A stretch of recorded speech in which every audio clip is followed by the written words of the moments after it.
All right. So today we are doing a very special Halloween edition of our podcast. We have had this planned for weeks now at this point, and it is awesome that we are finally here. We are finally doing our favorite horror movie from every year that we've been alive. So now you get a little fun fact behind the scenes of your two co-hosts. We both were born in 1999. So what we're going to be doing in this video is we're going to go from 1999 all the way to 2023, and we're going to discuss each of our favorite horror movies from each respective year. If that doesn't make sense, it'll make sense as we go through it. We'll give a little bitty spiel about maybe some of the runner-ups, but this is primarily a time for us to focus on not only our favorites each year, but also I think it'll be really fun to talk about the change in horror from just the short 2 decades that we've been alive. I think that's going to be the most interesting. So without further ado, I'm going to go ahead and throw it over to you. All right. So, like you said, we were both born in 1999. So that is where we will be starting. I don't have honorable mentions for every one of these years, only if it was, hard to decide between multiple options. For 1999, I really only had one that was standing out for a horror movie that I would say is one of my favorites. So I really only had this one standout choice. So for 1999. I'm going with just a classic, The Blair Witch Project. This is a movie that I think I would want to see in theaters. Like, if I had like a top 10 movies I could go back in time and see in theaters, I think this would definitely and easily be one. Just because, growing up post Blair Witch Project, I feel like you get the twist spoiled for you. I had um, the not the twist, I just mean like the whole, they thought it was real and the marketing made it seem like this was a real movie. That sort of twist. So a lot of people went to the theater thinking that this was real found footage of the trio that went missing in the woods, and so of course they were extra terrified. So I unfortunately had that spoiled for me before I'd even watched it. I feel like if you grow up post the release of this movie, then you probably get that spoiled for you too. So this is one movie I definitely want to experience in theaters. As you know from previous videos, huge found footage guy. This did not make my top 5 favorite found footage movies, but I still think that this is a great found footage movie. And while it might not technically be like the first found footage movie, I think like it's the first of like when found footage really became established as a genre. So, if people don't know, the Blair Witch Project, found footage movie about these three student filmmakers who travel to rural Maryland to this small town that used to be called Blair, where there's this urban legend about this witch called the Blair Witch. And she like inhabits the woods, and there's all sorts of lore behind like what she does and who she seeks out and stuff like that. So these three student filmmakers decide to make a documentary about it. They travel into the woods, they get lost, and we'll just say it sort of challenges the notion of whether or not the Blair Witch is real or not. So I just think that this film is great as a found footage film. I think for these three actors who aren't even really professional actors, I believe they were real film students. I think they do a great job and it feels very compelling, like this, the job of a found footage movie where it feels real. I think it accomplishes that. I think it's got incredible tension, suspense, and scares without really showing you anything. So, famously, you don't actually get to see the witch. I don't know if that really counts as a spoiler or not, but the movie's been out for like 24 years. So you don't really get to But I see the haven't witch. seen it yet, man. Well, you've had plenty of time. Um, but yeah, the fact that you don't even see it, but it's still terrifying. It just creates this atmosphere of horror and fear. And I'm really into like, urban legends, like local urban legends, like in real life. So whenever a movie, especially like a horror movie, is sort of like about like, investigating an urban legend to see if it's real, and maybe it is, I'm always game. But yeah, this is just a great movie. It was really the only one from 1999 that really stood out as like one that I'd say. So, The Blair Witch Project, the year of my birth, our birth, I guess, 1999. So what you're saying is when you were born, so was found footage. That is exactly what I'm saying. Yeah, solid pick. I probably should have guessed that that was the one you would go with. Uh, as we established in a previous podcast, found footage isn't really my thing. I did not personally like this movie, but I did watch it because, like you said, it's one of those famous ones that everybody kind of has to see, especially if you're a horror fan. But solid pick. Similar to what you said, with 1999, I really only had one movie in the running for me personally, and I would just like to say that a lot of the movies that I have on my list, you're gonna kind of see a trend in what I keep harking about. You know, I need to make a shirt. I think that there's a difference between good movies and then fun movies, and so 1999 is a very fun movie in my opinion. I went with Deep Blue Sea. So you did the callback to found footage. I'm doing the callback to creature features. I just think they're very fun. This is literally a movie where you get to watch LL Cool J fight a shark, and I think it's awesome. Um, I don't really care that the science behind it doesn't necessarily make sense. I think it has one of got to be like a top 15, top 20 jump scares in horror movie history if you know what happens to Samuel L. Jackson. Even in the short amount of time he's in the movie, he's great. I think Thomas Jane is good. It's, of course, Stellan Skarsgård and Michael Rappaport. The list goes on, but this is just generally like I think this is probably the first shark movie I ever watched. Actually, that's a lie. My mom had to have shown me Jaws when I was younger, but it's definitely got to be one of those like shark movies that kind of gets put up there as like one of the classics, and I personally really enjoy this one. So yeah, definitely more of a fun movie than a good movie. But like I said, if there's a movie where you get to watch LL Cool J fight a shark, it's good in my book. So I'm going. Sorry for not going as deep into my analysis as you did with Blair Witch, but I think Deep Blue Sea kind of speaks for itself. Oh, you're good. That's actually a solid pick. I'm a big fan. I think I alluded in creature features. I also love shark movies, and so this is definitely one of my favorite shark movies. Yeah, no, I think everything that you said, I agree. It's like a really fun, it's like a dumb fun shark movie, and it's sort of like, yeah, I guess if you wanted something maybe like an entrance movie to like more like creature feature horror or even shark movies in general, it's like a nice soft one to sort of like, you know, wet your toes a little bit, pun intended. But no, yeah, that is a solid pick. I've heard that I know there's two sequels. I've heard the third one is actually decent, but I've heard the second one is garbage. I have not seen either of those, but that's just how I've heard. I saw the second one. It was indeed garbage, and because of that, I did not watch the third one. But now I'm curious. I believe it's just like the exact same premise, but each movie's like a different kind of shark. Okay, Because like, isn't yeah, two about bull sharks? yeah, they change.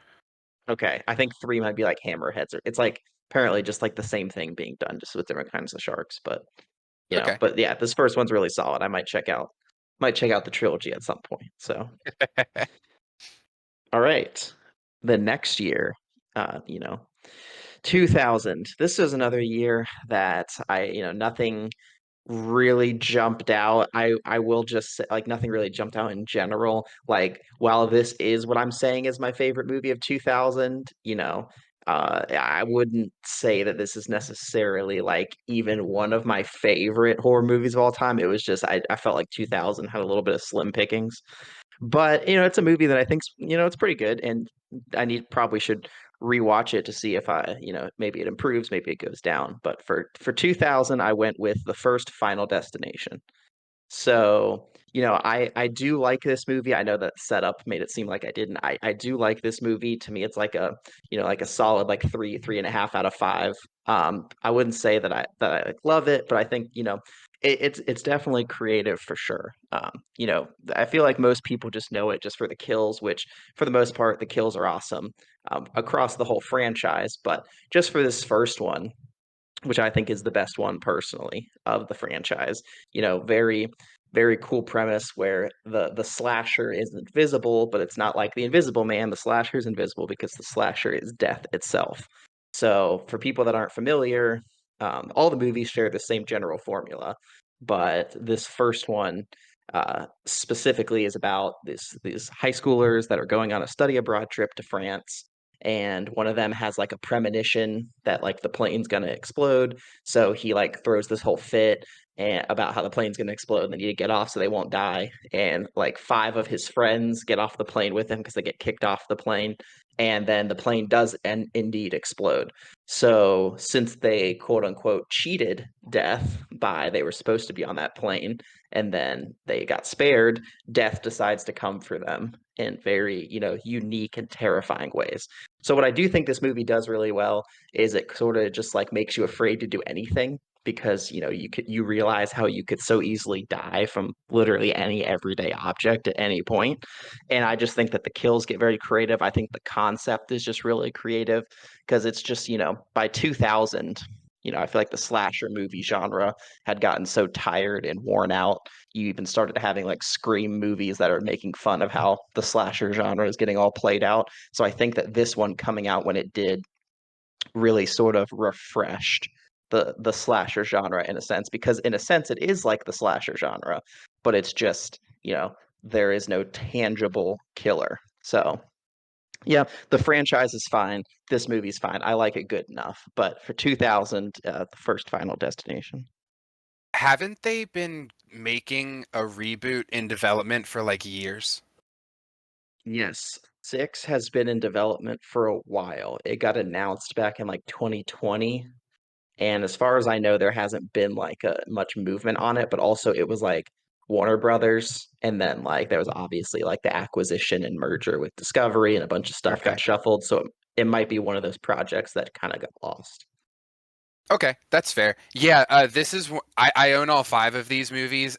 This isn't like my favorite horror franchise ever, but they're definitely cool. It's interesting because I think you made a good point in that we've talked about how when there was the slasher craze in the early 80s, all of a sudden Wes Craven does Nightmare on Elm Street. And that was, we've talked, you say what you want about Michael and Jason, but Freddy's very interesting because it's a question of the place you're supposed to be safest is when you're sleeping, and you literally can't escape someone who attacks you in your dreams. So it adds that extra element. At this point in time, and if anybody's curious, there's this amazing documentary about the history of slashers. I think it's literally called like History of the Slasher or something like that.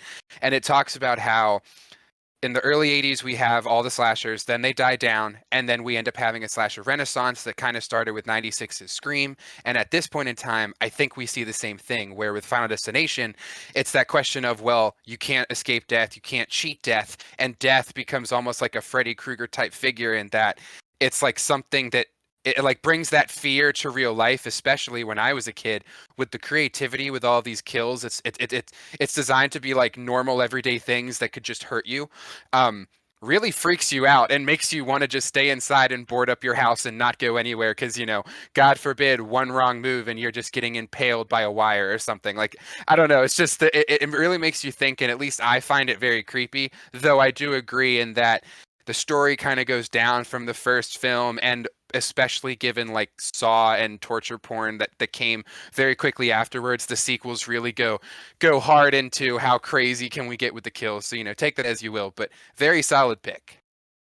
All of that to And say. every time I'm on the highway and I see like a logger truck and I see, of course I'm not getting behind that thing, but when I see no one else is, I'm like, these people have seen Final Destination.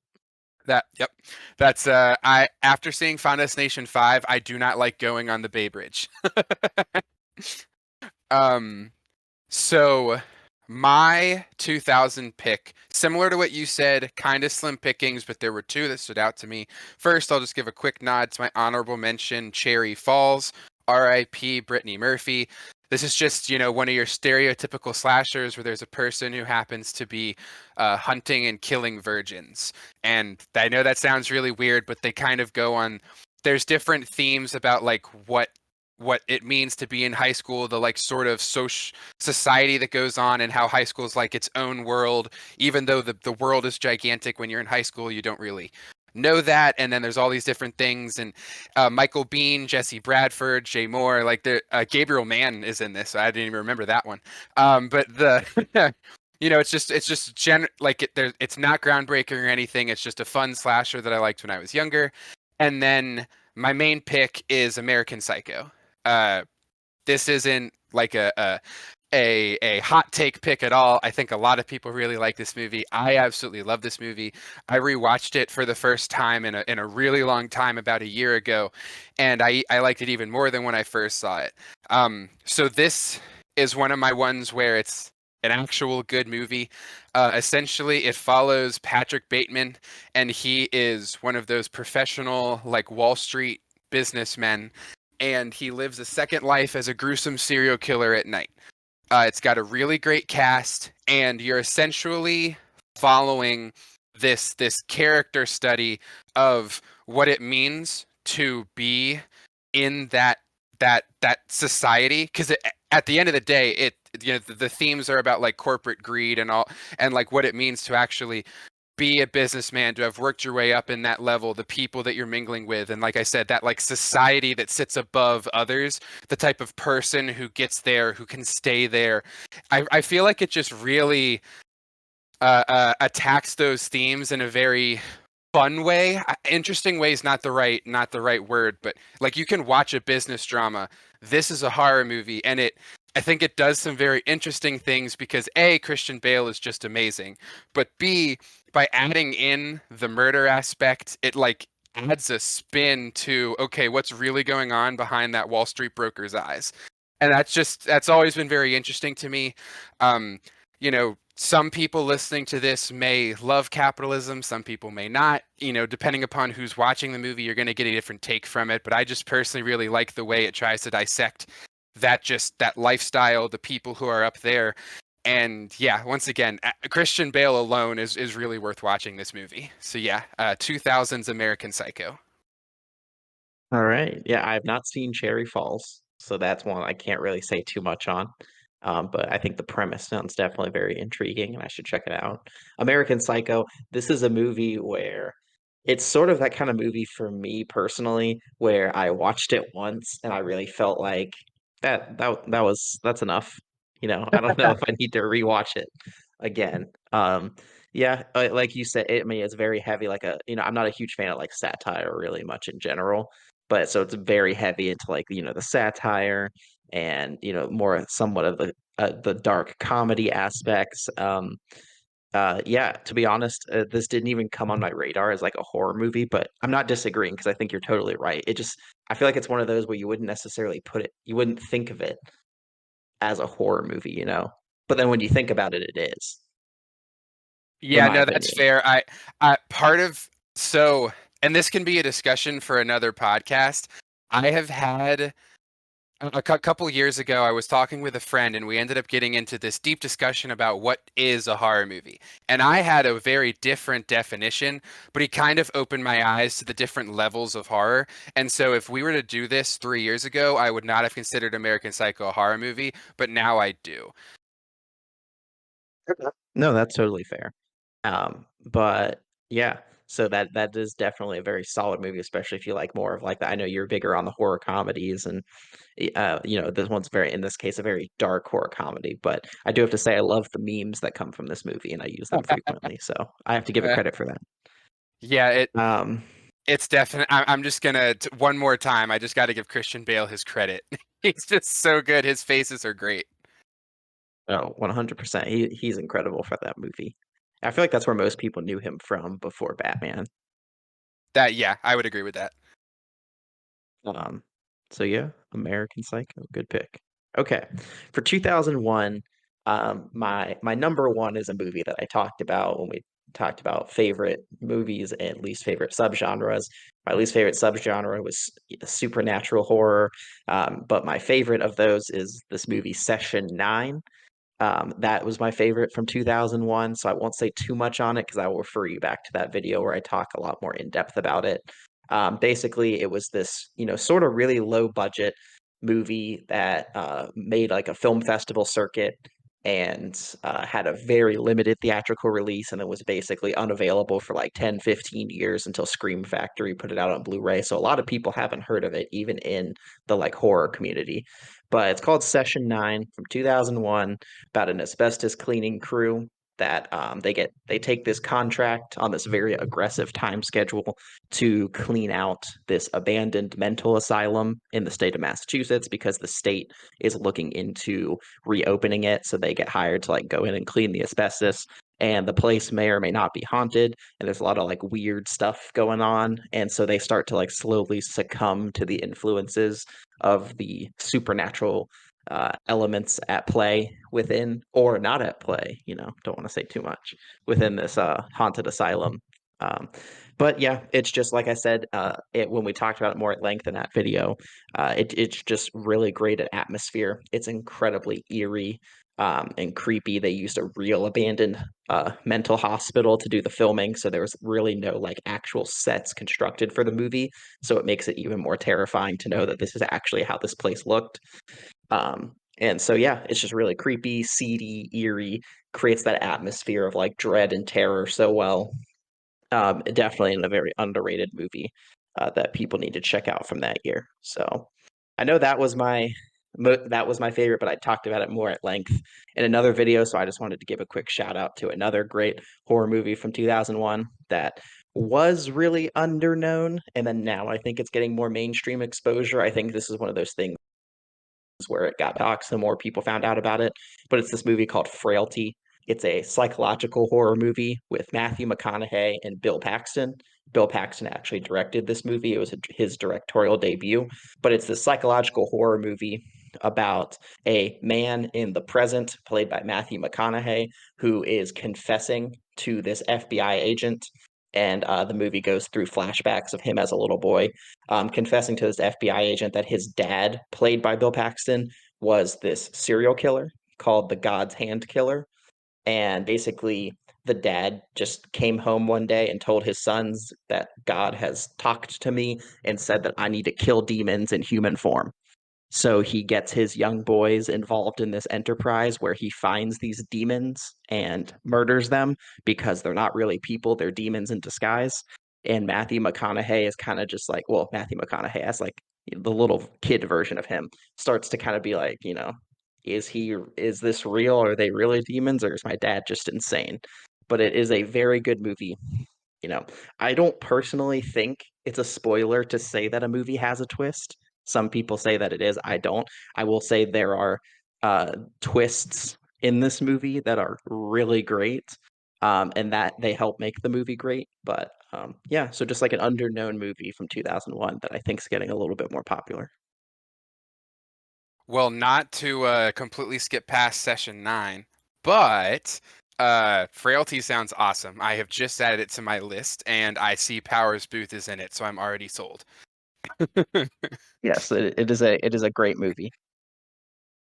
I will double what you said. We had a pretty long discussion on session 9 in a previous podcast, so I will save some time and send everybody to watch that one. Great pick, by the way. It's definitely it solid movie. I know that people are now thinking, "Oh, he just said American Psycho. That means I actually am an intellectual." Well, I'm going to change your mind because my 2001 pick is none other than the legendary movie itself, Jason X. Now, let me try and win you over here for a second. I get it. This is like the most hated film in the franchise. Everybody was just ready for it to be done at this point. It's the classic horror trope. Oh, they're out of ideas, so the killer goes to space. But here's where I need to win you over. First off, you're right. They were out of ideas. Where else were they going to go? How about a cybernetic killing machine? The fact that it becomes sci-fi allows them to get so creative with the kills. One of the kills involves him taking a woman's head and shoving her into the silver nitrate, the stuff that like freezes, and then her head freezes. He pulls her out and he smashes her on the counter, and her head just breaks into a million pieces. And they did it all with special effects. Like if you can't appreciate that, just that alone, the kills are amazing. Then we flip to the other side. They knew what they were doing. This was not meant to be a smart movie. It wasn't meant to be a good movie. It was meant to be a fun movie. This movie knew that it was just a joke, and so it decided, let's make fun of Jason. the stuff, the references, the Easter eggs, I'm gonna go back to stuff. The stuff they put in this movie makes any Jason fan jump for joy. That's the I get that this isn't going to be a pick for a lot of people, but as somebody who loves Jason, who's a huge fan of the franchise, I couldn't not like this movie. The Kane Hodder, of course, returns. He plays Jason. He's amazing. Like I said, the cybernetic Jason is one of the coolest ones in the franchise. And not to mention, Lisa Ryder, who plays KM, is one of the best horror movie characters in a movie. And this has been confirmed because I saw a list earlier today that literally was the 10 best horror characters that aren't final girls. And like number 2 was KM. That's how cool she is. She's this like android monster, or sorry, like android robot Terminator thing who fights Jason throughout the entire movie. She's awesome. I what that David Cronenberg even makes an appearance. But the point I'm trying to get at is this is 100% a bad movie, but it's so bad it's good. And I was, 2001 was kind of slim in my opinion, but this was an easy pick for me personally because this is one of my favorites in the Jason franchise. I love Jason. And also, if you like sci-fi, it's great. A lot of people, even if they hate this movie, will say that some of the kills in it are some of the best in the franchise. And so I just think if you want a good, fun time and you have to like Jason, this is a very solid movie. 2001's Jason X. Seen this movie. As I said in our Friday the 13th reboot pitches, I am not particularly a big fan of the franchise, and I gave up at 6 because I thought 6 was too cheesy. So I can only imagine how I would think of Jason X if 6 was too much for me. Um, yeah, I mean, I've seen that. So I've seen that when her head gets frozen and smashed into a million pieces. I've seen that. That's pretty cool. But I could definitely see that. I might not do it as often as you, but I do definitely like enjoy those so bad they're good movies. So I could see how someone who is like a big Friday the 13th fan would think so of this one. But me not being so much of a Friday the 13th fan, um, yeah, I'm not sure how much I would like it personally. However, one of these Halloween seasons, I will commit to watching the entire Friday the 13th franchise. So mark my words, it will happen, and I will see this movie. Yes, that even if you end up not liking it, at least you can get me to stop nagging you about it. Sounds like a plan. Okay, 2002. I really had two going back and forth. The reason I was going back and forth was just because I think what ultimately is my honorable mention, it's one of those sort of like we just talked about. I don't know if I would classify it as horror, but it kind of is. But it's a movie that I really enjoy, and I think someone could definitely think that it is horror, and you could argue that it is horror. So for 2002, my honorable mention is a movie called The Mothman Prophecies with Richard Gere and Laura Linney, and it is based on the quote unquote real urban legend in West Virginia about the Mothman, who supposedly he's like this like not necessarily a being, but he's like this like otherworldly being that looks like sort of angelic with like being like a humanoid figure with wings, and apparently he shows up before tragedy strikes, and he's like an omen that something bad is going to happen. And basically, Richard Gere plays this reporter who, and this isn't a spoiler, this is like the basic setup. His wife sees visions of the Mothman and then dies. She gets cancer and dies pretty suddenly. And so he kind of starts to get wrapped up in this because like in her final days she was talking about seeing the Mothman and stuff like that, and he basically travels to West Virginia and gets involved in this you know investigation. Is he real, is he not real? Because people in West Virginia are starting to see him again, and so he thinks that means that something bad might be happening, and what is that, what's going to happen, and stuff like that. So it's really good, a little bit more of like a psychological thriller. I know that there's like a bunch of overlap. I just don't know if I'd technically call it horror, but like I said, I'm a sucker for like urban legends and like cryptozoology, so don't get too many movies about Mothman, so this one's pretty good. But my main pick from 2002 is one of my favorite. I used to be really big into zombie movies. I'm not that big into them now, but there was a period in my life when I was really into zombies. So, not technically zombies, technically, but most people tout it as one of their favorite zombie movies of all time. 2002, 28 Days Later. One of my favorite zombie movies of all time, one of my favorite post-apocalyptic movies of all time. Basically, it's from Danny Boyle, who got a very diverse filmography. He did like Train Spotting, he did like Slumdog Millionaire, he did that movie about the Beatles Yesterday that I told you about, but then he also did 28 Days Later. So very wide range. But anyway, Cillian Murphy plays a man in England who gets hit in a traffic accident and he goes into a coma and he wakes up 28 days later in the hospital and basically finds that Great Britain is just overrun with these zombie-like things based on this like plague infection. And so it's basically about him and another group of survivors trying to find this military base that supposedly is like a safe haven. So if you like zombies, it's like fast zombies because they're not technically zombies, but they're basically zombies. And yeah, so just a lot of what comes with that, a lot of great action, a lot of great, gore, action, characters, themes about survival and stuff like that that I appreciate in a lot of zombie projects and a lot of post-apocalyptic projects. And so this one's definitely up there for one of the best, like, quote unquote zombie movies out there. So those are my two picks from 2002. So this is interesting. I've seen 28 Days Later, did not watch 28 Weeks Later. Apparently 28 Months Later, I guess, is in development. And they're even talking about it 28 years later, which is interesting. Since I haven't seen the sequel, just out of curiosity, does it warrant a trilogy or a quadrilogy? Do you like that idea? Without spoiling too much, 28 weeks later definitely ends on a cliffhanger. Okay. For better or for worse, you could just like acknowledge it's a cliffhanger and have fun making up your own version of what happens.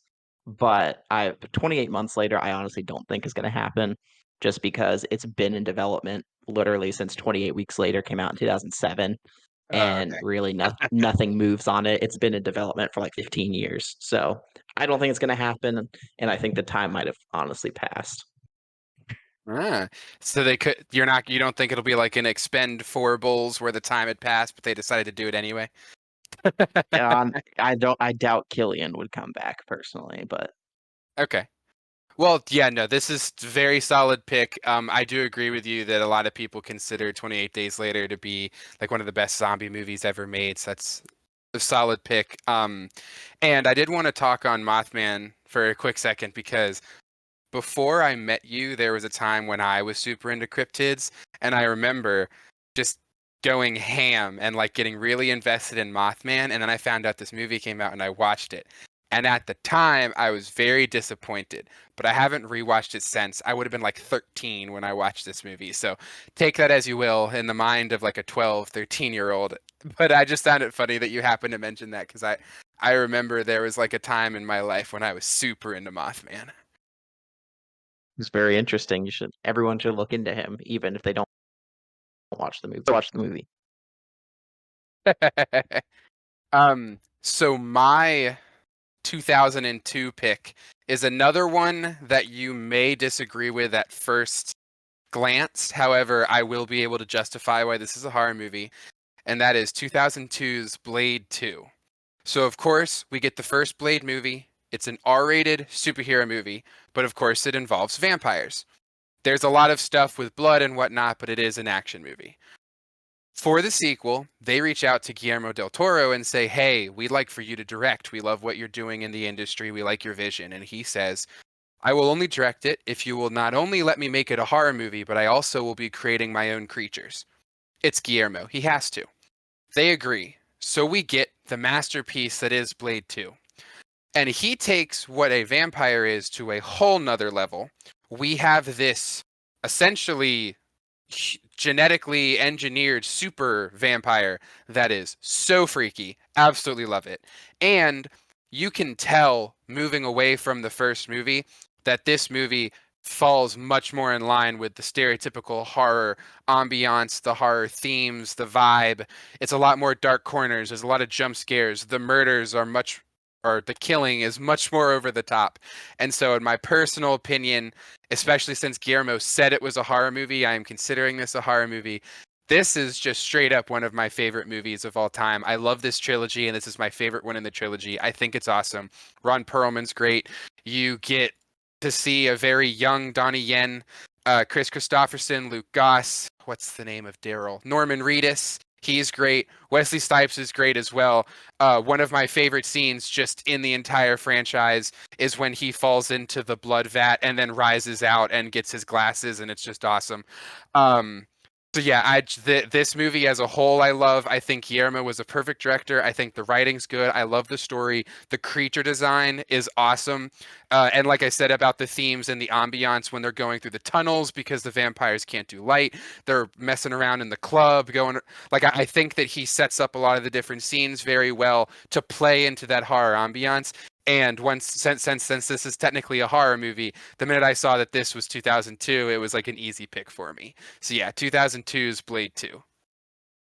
Yeah, I think the whole trilogy arguably could be horror. Like the first one's like an action horror, and the third Trinity you could easily put in horror as well, but this one leans into it the most. I think it's been a while since I've watched the trilogy. I think I said that I liked one better than two, but two was still really good. Um, yeah, like you said, it's Guillermo del Toro, so of course he's going to bring his A game when it comes to like creating new creatures and making them practical. So there was a lot to respect about that as well. But yeah, easily the most horror of the trilogy. And yeah, most people would say the best. I think I might agree maybe if I rewatched it, but that's a solid pick, and I'd say definitely horror. Yeah, if you for anybody listening, if you haven't seen Blade 2, just look up a picture or a mini video of when Jared Nomak or any of his little minions expand their jaw and like show the genetically enhanced part of being a vampire. Just awesome. And the best part is it was all done with special effects. They learned from the first movie in their use of CGI, and there's little bits in there. So I guess I shouldn't say all. It's like a 90-10 split. But Guillermo was very dedicated on trying to do as much as physically possible with special effects, and I respect him wholeheartedly. So if everyone checks out Blade 2 and they like it, everyone should watch The Strain, a show that was from FX, and there's a book trilogy that Guillermo del Toro co-wrote. More vampires, more Guillermo del Toro working with vampires, and it's a great show and a great book series. So I'd check that out as well. Okay, so from 2003, this is a survival horror movie, I guess you could say. There's a lot of here that I'm just now realizing are like we keep saying whether or not they're actually horror or not. I don't know. I just think that that's interesting. Um, 2003 was another slim picking year, and this one is a movie that I genuinely do like. It's just, I think survival movies definitely count as horror. Like you talked about Backcountry with the bear. I think that counts as horror. But this is from 2003. It's Open Water. Okay. This is a survival horror movie that's based on real events, which makes it even more terrifying.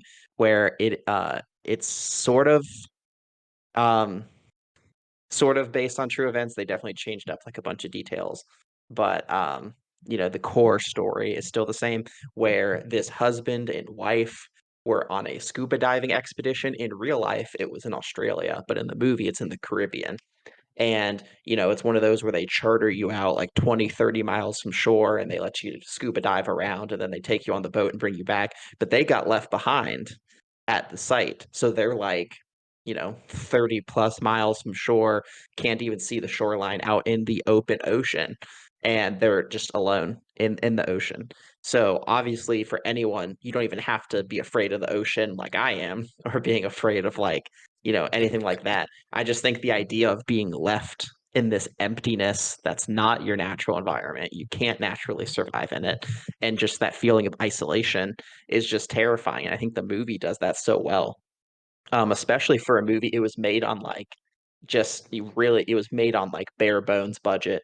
It didn't even use like professional actors, and they shot it on like weekends because they had like regular day jobs during the week. And I think for all those factors considered, this is a very effective movie at just making you feel that isolation and that terror start to creep in of this husband and wife just trying to make it and survive. And I guess sort of spoiler alert, in a real it's based on a true story. They don't. So this is like speculative about what happened because in real life they don't technically know how they die. So in this movie it's sort of like trying to recreate their last, day or two before they ultimately succumb to the elements. But yeah, Open Water, there is a whole trilogy. I think the trilogy is worth watching, but they're all very different. It's very anthological about different cases of people stuck in open water. But I think this first one is the best. Yeah, first off, this 100% counts as a horror movie. Also agree, great movie. And I did want to comment on what you said about how we've been like justifying if these are horror or not, and I think that speaks to what we were saying earlier, where horror is an all-inclusive genre, and there's a lot of different ways to look at it, a lot of different ways to inspire fear in the audience, and also just yeah, I agree with you about how I think survival in and of itself, because if you really put yourself in the place of the main characters that you're watching, you would also be scared. And so yeah, this definitely counts, and I think this just speaks to how awesome horror is as a genre. So for my 2003, I actually have this down as one of the better years. A couple honorable mentions: Darkness Falls, which I think is one of the best horror movies sorry, one of the scariest horror movies that I've personally seen. You follow the Tooth Fairy, who can only exist in the dark, but she's really good at knocking out light. And then it's this town who is essentially they don't believe any of the kids. The kids keep dying. They think it's somebody else. Classic stuff. And eventually the Tooth Fairy just starts killing everybody. And as a kid, this scared me. I need to rewatch it to see if it still does. But the monster is absolutely terrifying. And yeah, another honorable mention: the Wrong Turn franchise. Like I said, I think the first one's actually a good movie, and then it gets really bad as it goes on. But even if you don't think it's good, I think it's still fun. This is based on a true story. This is based on the area where I live, about mountain people, and they 100% exist. I've seen it with my own eyes. Another one, the Texas Chainsaw Massacre reboot.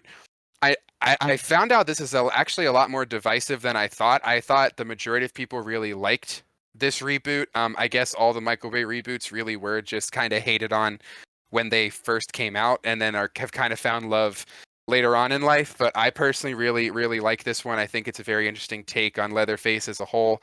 But my eventual pick, as you probably could have guessed, was 2003's Freddy vs. Jason. This was a movie that was 12 years in the making. The story of how it got created is awesome. The eventual product we got, was it the best? No. Is it fun? Heck yeah. There's a scene where Jason's literally on fire and manages to kill like 16 people at once. Pretty much for all the same reasons as I said for Jason X. If you're a fan of Freddy, if you're a fan of Jason, this is just a fun movie. It's littered with Easter eggs. The acting is terrible. You don't have to care about the characters. They're all going to die anyway. You're there to watch Freddy and Jason. And in my personal opinion, they both shine. Robert Eklund is great. I know people were mad about Kane Hodder getting the boot because they needed Ken Kersinger to be taller than Robert Eklund. I still think Ken does a good job. Yeah, this is just, once again, the story is not great, but the end product is extremely fun. I pretty much rewatch this every Halloween, and I absolutely love it. Yeah, so somehow in my research, I had completely overlooked the Texas Chainsaw Massacre reboot and am now questioning my placement in 2003 because I do also really enjoy that movie. That is very solid.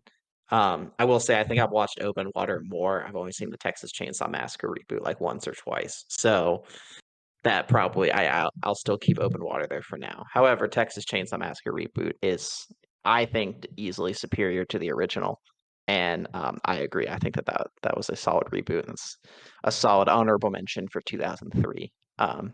Thank you. But yeah, I have not seen Freddy versus Jason. Even though I have seen all the Freddy movies, like I just said, I haven't seen all the Jason movies. I know you don't really have to in order to see them, but I'm kind of like I'm weird like that. Or if I'm gonna watch something, I need to watch it like in sequence. I wouldn't just skip to one of the sequels, even if it's not maybe not technically a direct sequel.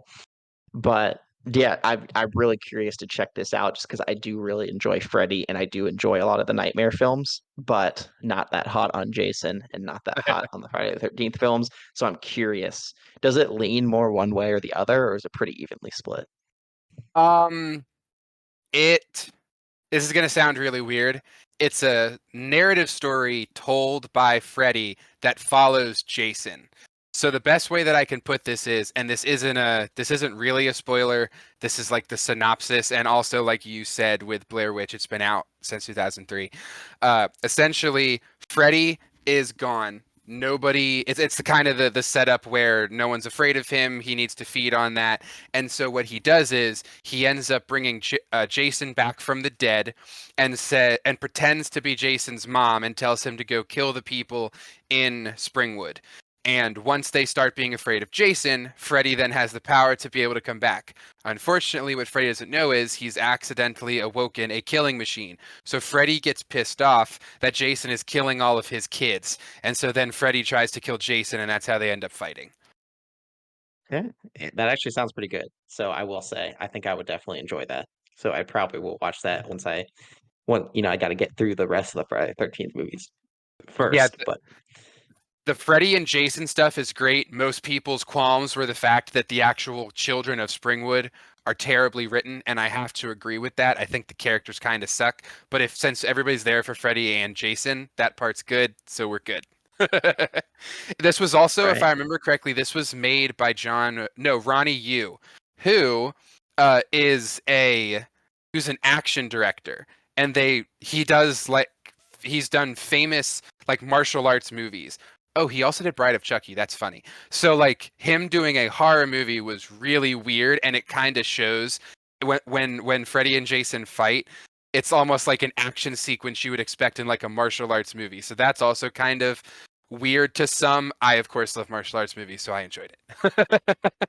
That's what I've heard. He's like a martial arts director who just randomly directed two American horror movies and then dipped. Yeah, it's not it makes zero sense, but take that as you will. All right. Yeah.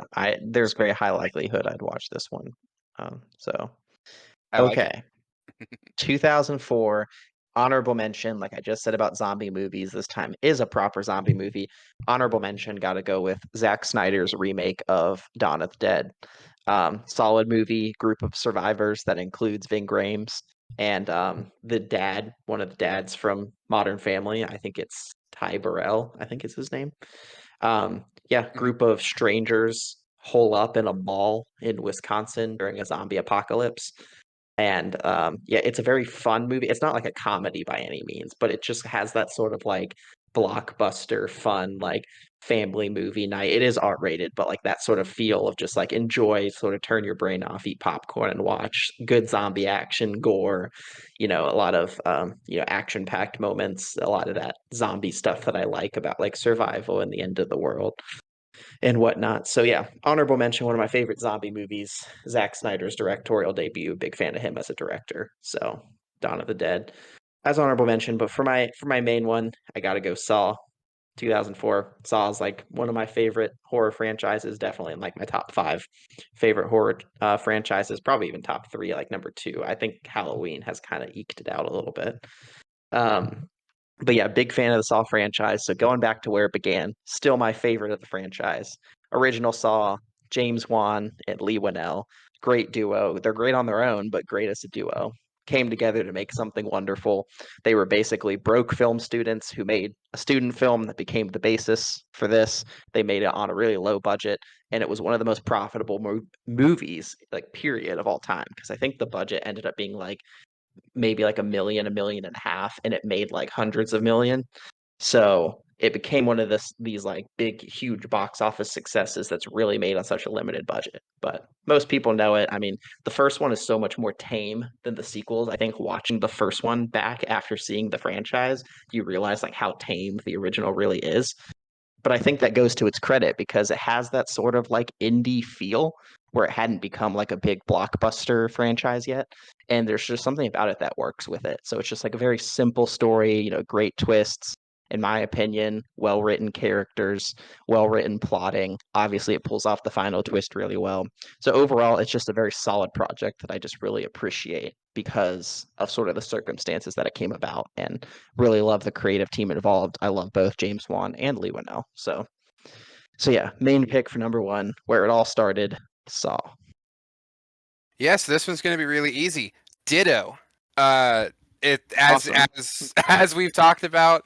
This is my favorite. So, Jason's my favorite killer. There are other movies that I like more than Saw, but as far as horror franchises go, I know I'm kind of in the minority. I love all of these movies. I think they are all great in their own right. And of course, like you said, going back to the original, I give a huge respect to Juan and Juanel for what they were able to do. Like you said, it was made on this terribly low budget, and you can see that in the movie. It's really tame. A lot of stuff is very quick cut and uses shaky cam and stuff, and so that way they're able to try and quote unquote show more with less. But the story is awesome. The characters that are in it are great, and like you said, it starts one of the greatest horror franchises of all time. So ditto Saw. Right. Good discussion. That'll be a maybe another video about the Saw franchise whenever Saw 11 comes out. There you go. Um, So, all right, then moving quickly into 2005, another one that I won't say too much because I discussed it in Creature Features, but in 2005 for me it was The Descent. I'd refer you to that video for a fuller description, but The Descent from British horror director Neil Marshall, a group of friends who like extreme sports. They decide to spelunk in an unexplored cave in the mountains of North Carolina.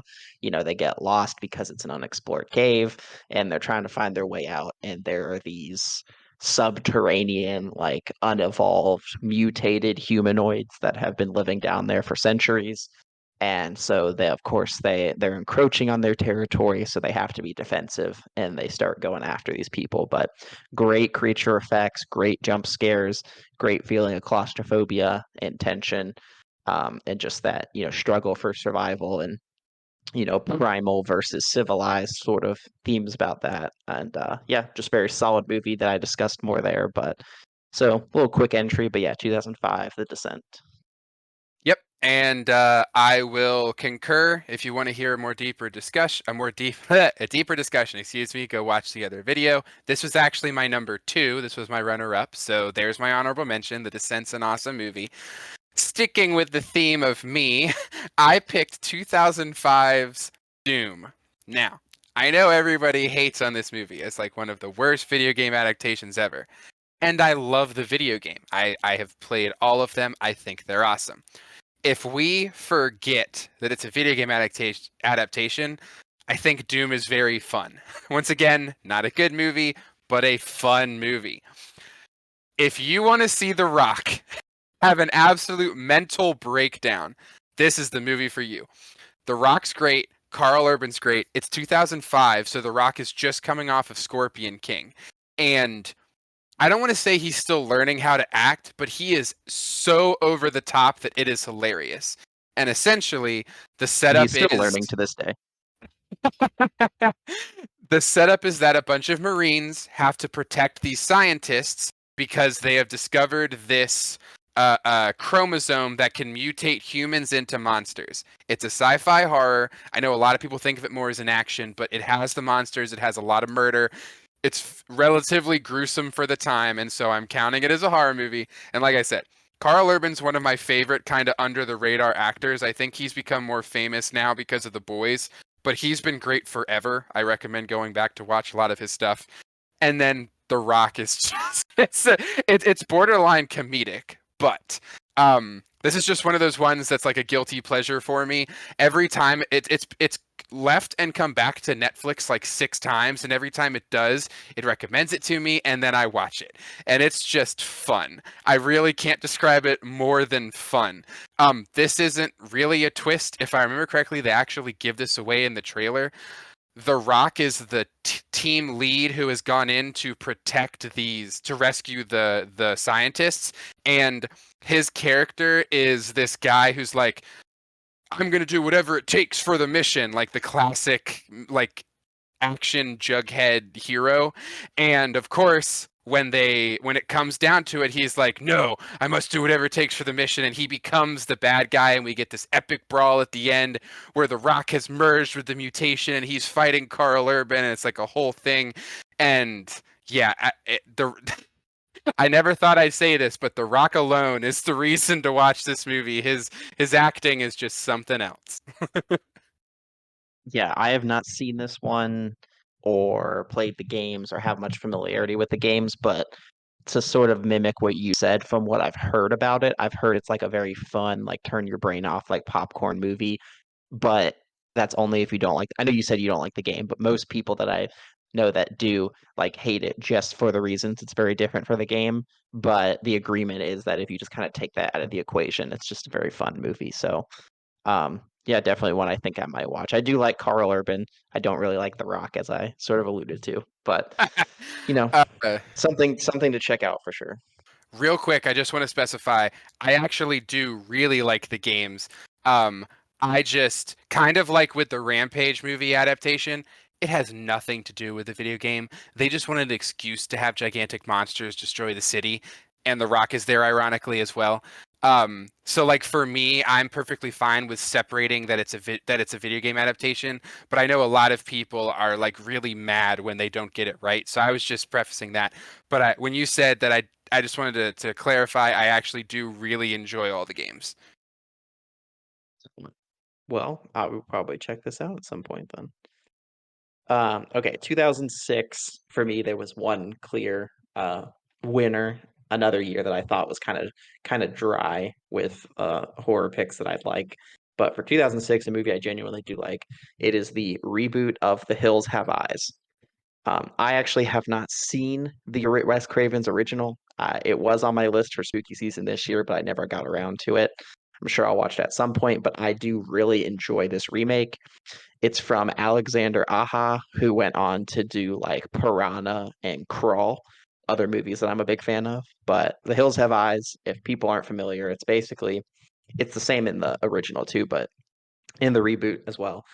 It is about this family that's road tripping through the American Southwest in an RV, and they basically get to go on this like back road, and they get their tires blown out, and they're stuck in the middle of the desert highway, and there are these mutated, inbred, people, sort of like mountain people, like you alluded to in Wrong Turn, but they've been like genuinely mutated because this area used to have a lot of nuclear tests, and they stayed behind and like refused to leave. And so, like, over the generations since the nuclear tests, they've just become these like grotesque mutated monsters.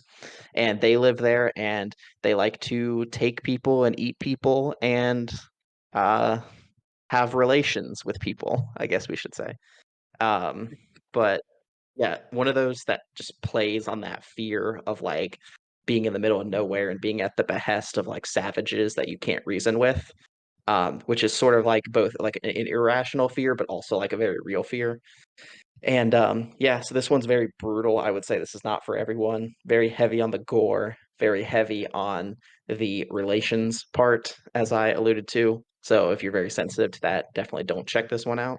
But yeah, like I said, it's just a good danger story about why you shouldn't take back roads in the middle of the desert, and have a backup plan and have a gun, things like that. So the Hills Have Eyes reboot. And there is a sequel that I don't think is that bad, but it's also not particularly great either. So I wouldn't necessarily recommend it, but I don't hate it like most people. But obviously check out the original, which I need to take my own advice and do. Yeah, this is an interesting one because this is an instance where I've seen the original, but I haven't seen the reboot, which I know sounds crazy because I'm like a big reboot guy. But the original is awesome, and I have heard good things about it, so I have added the reboot to my list so that way I can now watch it.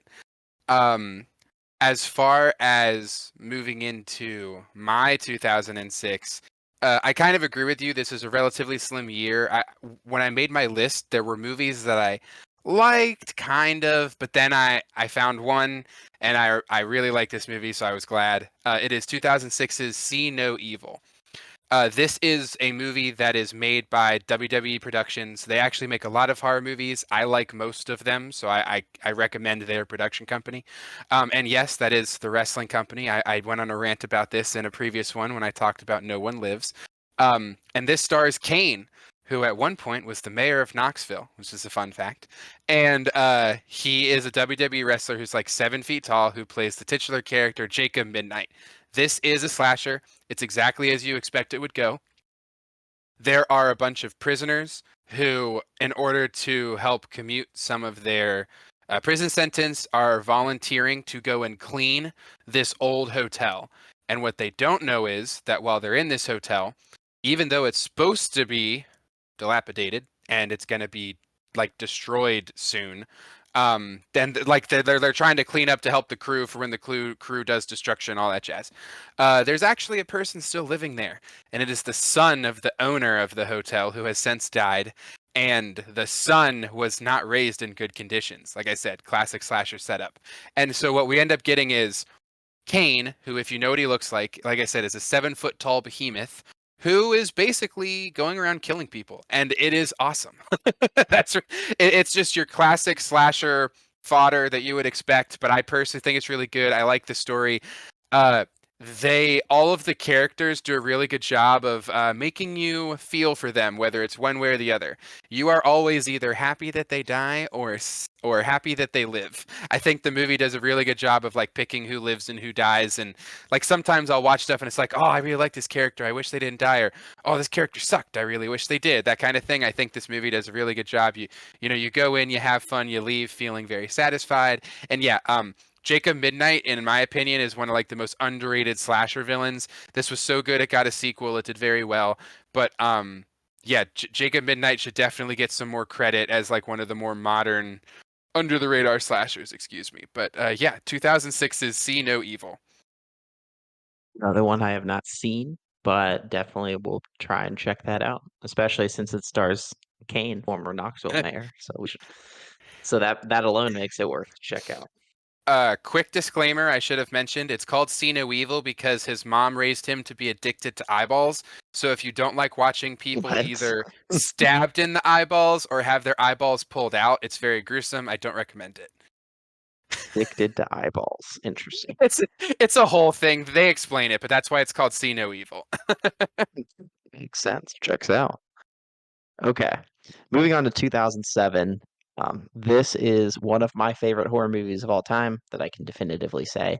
It is probably in like my top three, like in my trinity of horror movies. And I have given this one a 5 out of 5. And so that should just tell you how much I love it. And it is one that I watch every Halloween, and I will be watching it, on Halloween. It is Trick or Treat from 2007, written and directed by Michael Dougherty. It is a anthology that it's an anthology that all kind of works together because it all takes place in this one small town in one night, in Halloween night. Most people are definitely familiar with it because of Sam, the mascot, who you probably, if you've ever been to a Spirit Halloween, he's kind of like their poster child.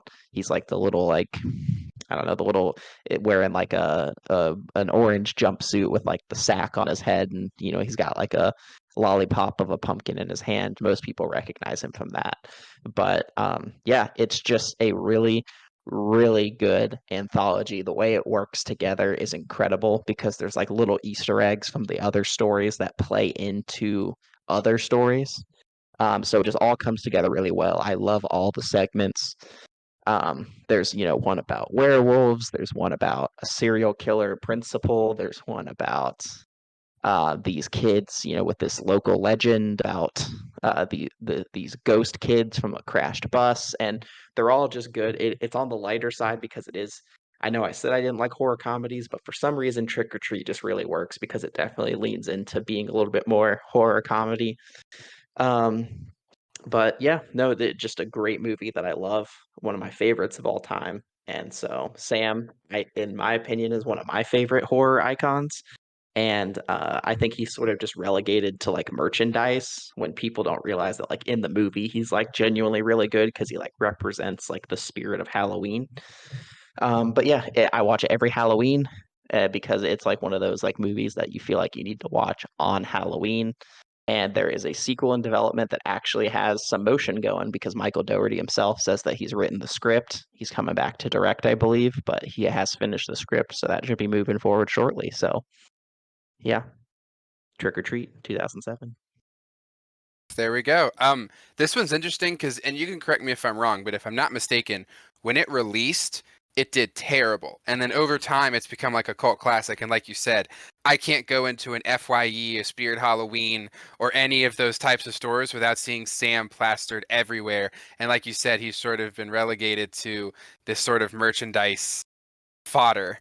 But he's actually very. I watched this for the first time with you. It's an awesome movie.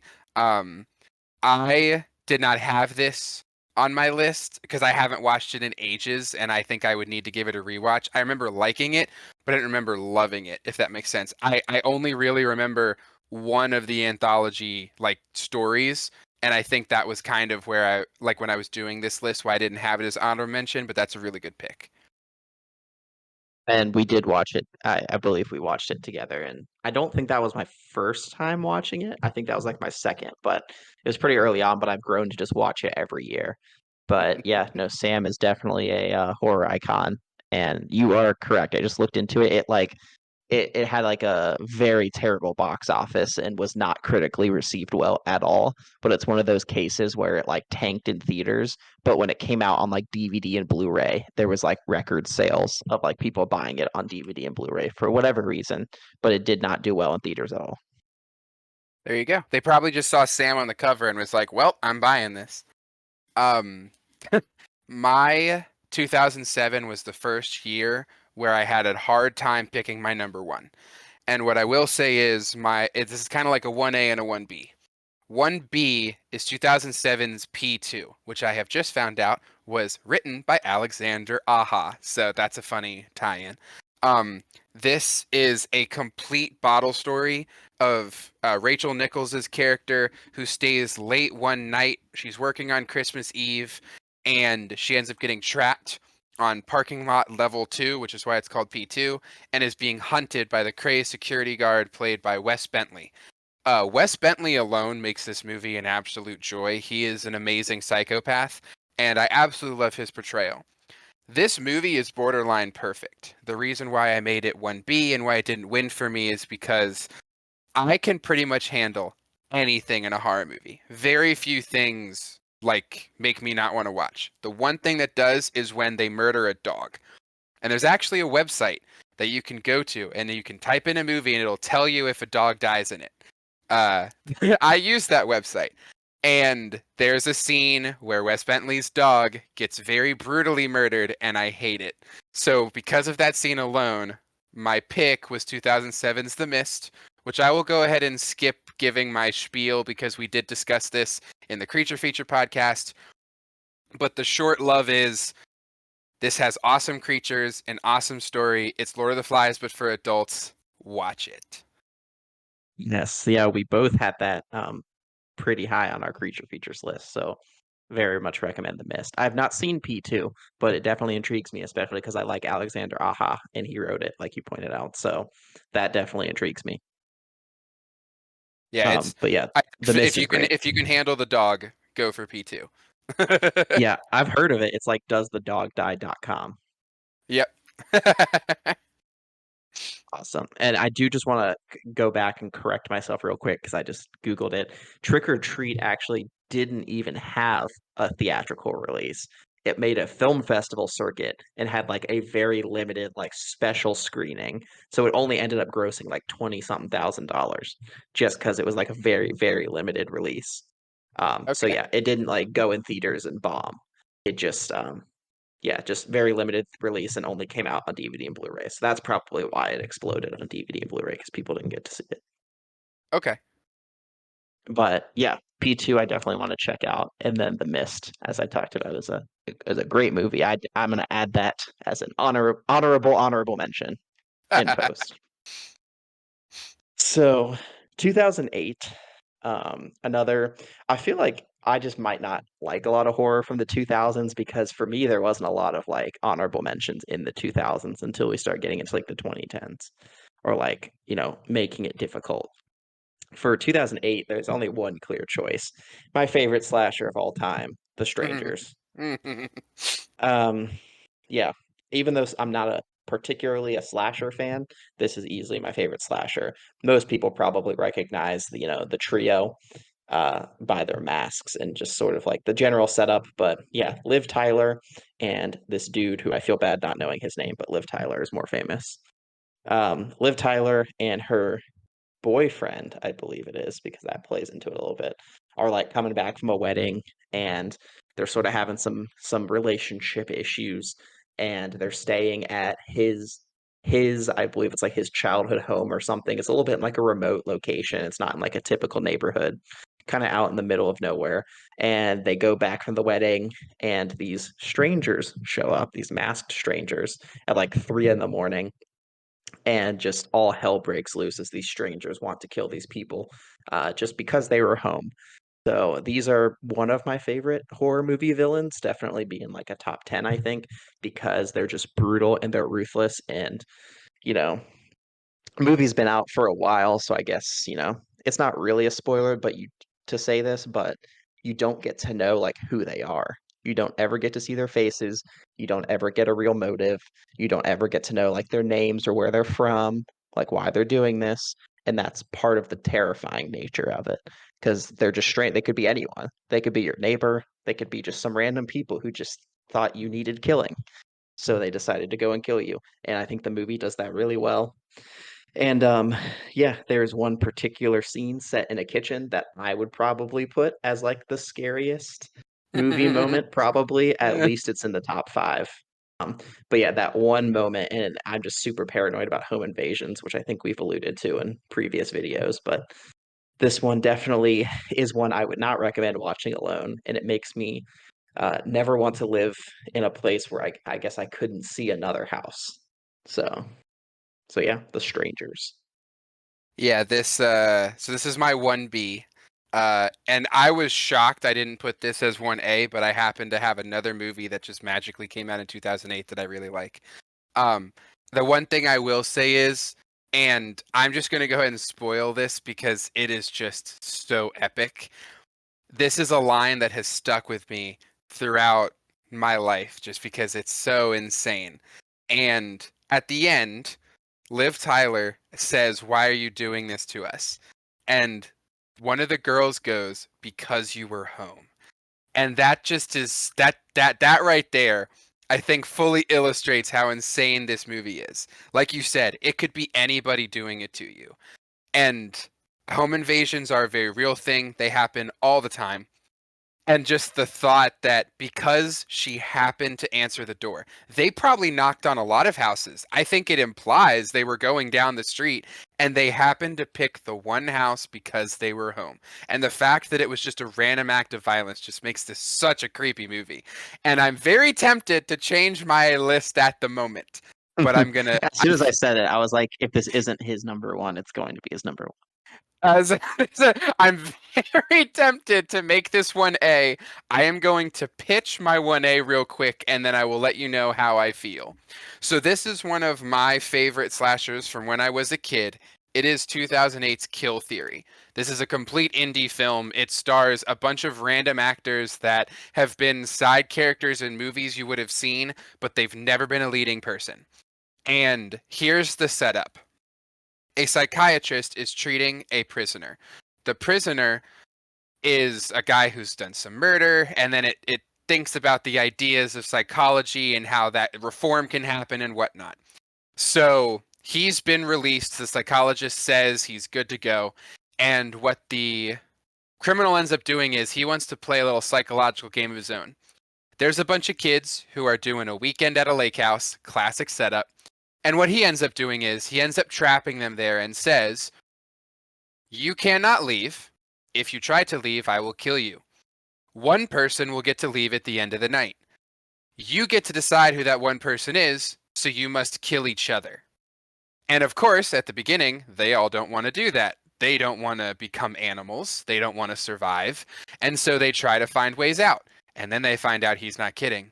And then we get to watch this extremely tight group of friends who are completely normal humans devolve into absolute animals. They become monsters.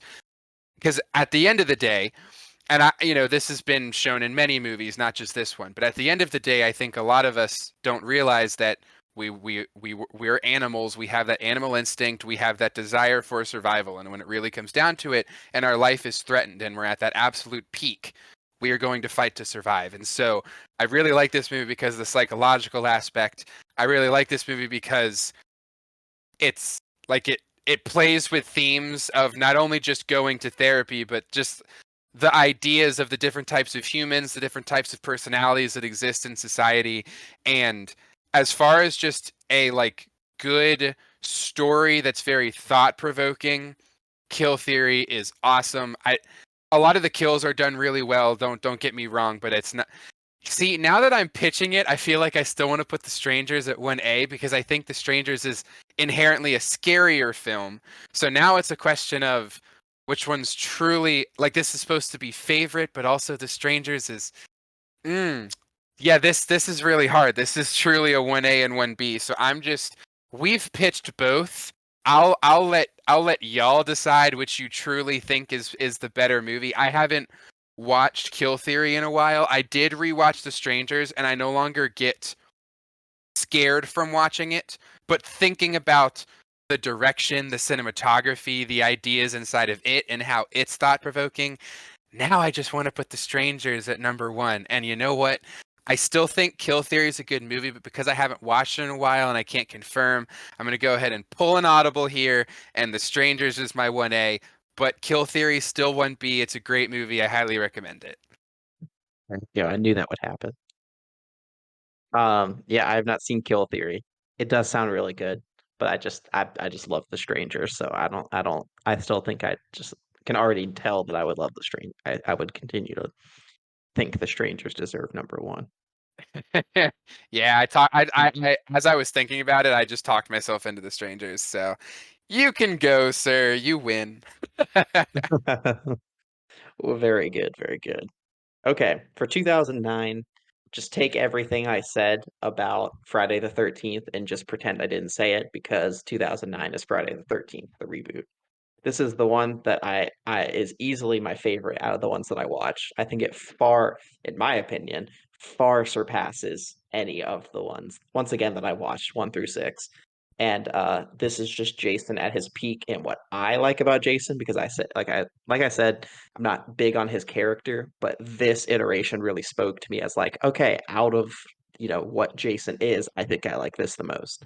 So this reboot sort of incorporates elements from different movies of the previous movies, like putting them together, but it's a total reboot, has nothing to do with the originals, but basically follows these group of college kids, sort of like you said, the classic setup. Group of college kids going to one of the kids, his dad's like really rich and he has this big lake house.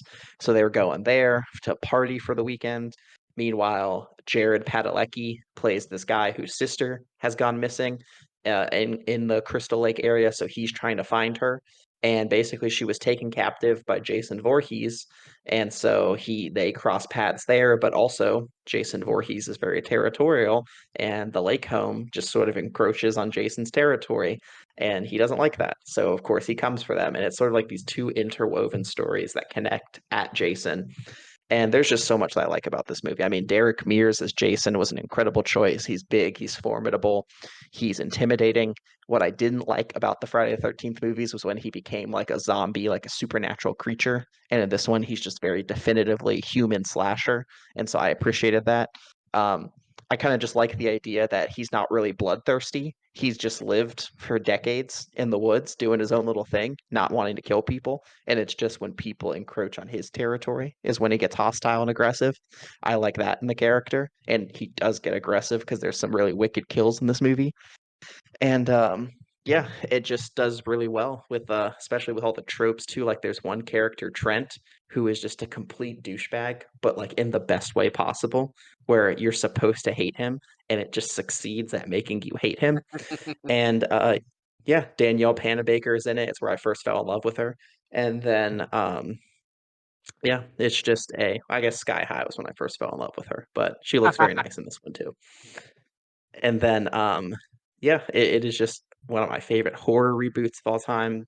And it is my favorite Friday the 13th movie, and it was my favorite horror movie in 2009. Yeah, this one's one of my honorable mentions. I rewatched it for the first time in a while, about 3 weeks ago, and it 100% holds up. This one's just very sad because when it came out, it got absolutely panned. Everybody hated it, and nowadays everybody loves it. I'm a huge Friday the 13th fan. I can admit it's one of the best in the franchise. A lot of people say it's one of the best in the franchise, if not the best.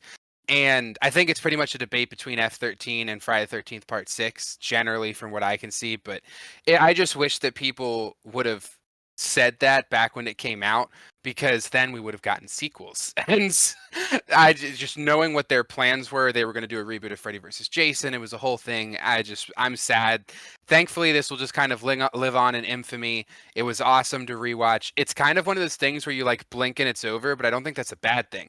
I think it means the runtime's really good. The kills are great. It's just a story that's nice, easy. You can follow it. There's very little breaks in between kills, which I very much appreciated. I feel like that's a thing that's really common now, where you'll have a horror movie where it's like 40 minutes of just talking and then someone starts dying. And so I just give this movie overall a lot of credit. Since you had it as your number one, I wanted to throw a little bit more into it, but of course this is one of my honorable mentions.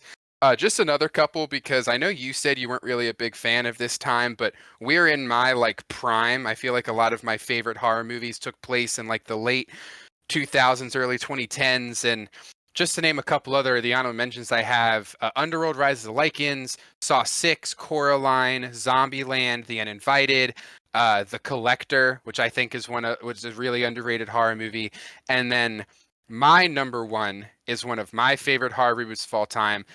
This happened to just take place in 2009. Otherwise, Friday the 13th probably would have taken the cake. And it is the remake of Last House on the Left, which is a remake of the 1972 film, which was Wes Craven's first horror movie. And this movie is just pretty much perfect in all aspects of the way. It is not your stereotypical horror movie. It is much more of a suspense with extreme horror undertones. And I say that because once it gets going, it does not stop. However, and I know this is going to sound contrary to what I just said, like the first hour of this is all about building up the story, letting you learn about the characters. I actually don't think there's any murder until the third act. Um, but essentially, just to give you a quick background of what this is, so Tony Goldwyn and Monica Potter are two parents to daughter Sarah Paxton, and they have gone to their lake house. A lot of these movies involve lake houses. And Sarah Paxton is just, the normal daughter, exactly what you would expect. She's there to have fun. And when she goes into town, she accidentally runs into some not so great people, led by Garrett Dillahunt and a very crazy Aaron Paul. And uh, I guess trigger warning, because I think we're supposed to say that, she is then sexually assaulted by all of the people in this group, and then she is completely left for dead. They actually think they kill her, but in the storm of the night, she manages to crawl, like an inch from death. She manages to crawl back home to her parents. And then it asks the question, if you were parents, what would you do if that was your child? And it is awesome. um, it's a different ending from the original. So if you're a fan of the original, there's something different to like here, I should say. So it's a different movie because it answers the question in a different way. But I absolutely love everybody's portrayals in this movie. I love all of the actors in this movie. They all do a really good job. I think it also doesn't. So I'll go ahead and just spoil. Of course, they're going to protect their daughter, and so they go after the people who hurt her. And it's not like they all of a sudden become John Wick. They're still just a doctor and I think a teacher, if I remember correctly. So this is their first time fighting people, and you can see that. And I really respect the fact that it's not like they all of a sudden become Rambo. They're still humans who are just fighting to protect their family, and it's just a really good movie. Yeah, 2009's Last House on the Left. Yeah, this one's pretty solid. I coincidentally I had watched the original and this reboot like for the first time just last year. I think it was just last year, for whatever reason. But yeah, the first one is definitely very rough because it's in that like 70s, like almost X-rated area where like Wes Craven was like just really going in it on like the violence and the sexual stuff. But the Mhm. remake, contains those elements, but it's like more palatable, if that makes sense. Yeah. But yeah, no, definitely very solid. I love Wes Craven. I guess common theme between Last House on the Left and The Hills Have Eyes, sort of like I guess he just likes to explore that area of like, how civilized really are we? Like, what would trigger us to just go full on savage? So you get kind of those themes in both of these, and the reboots as well. But yeah, no, this is definitely a solid pick that I just coincidentally watched for the first time not too long ago.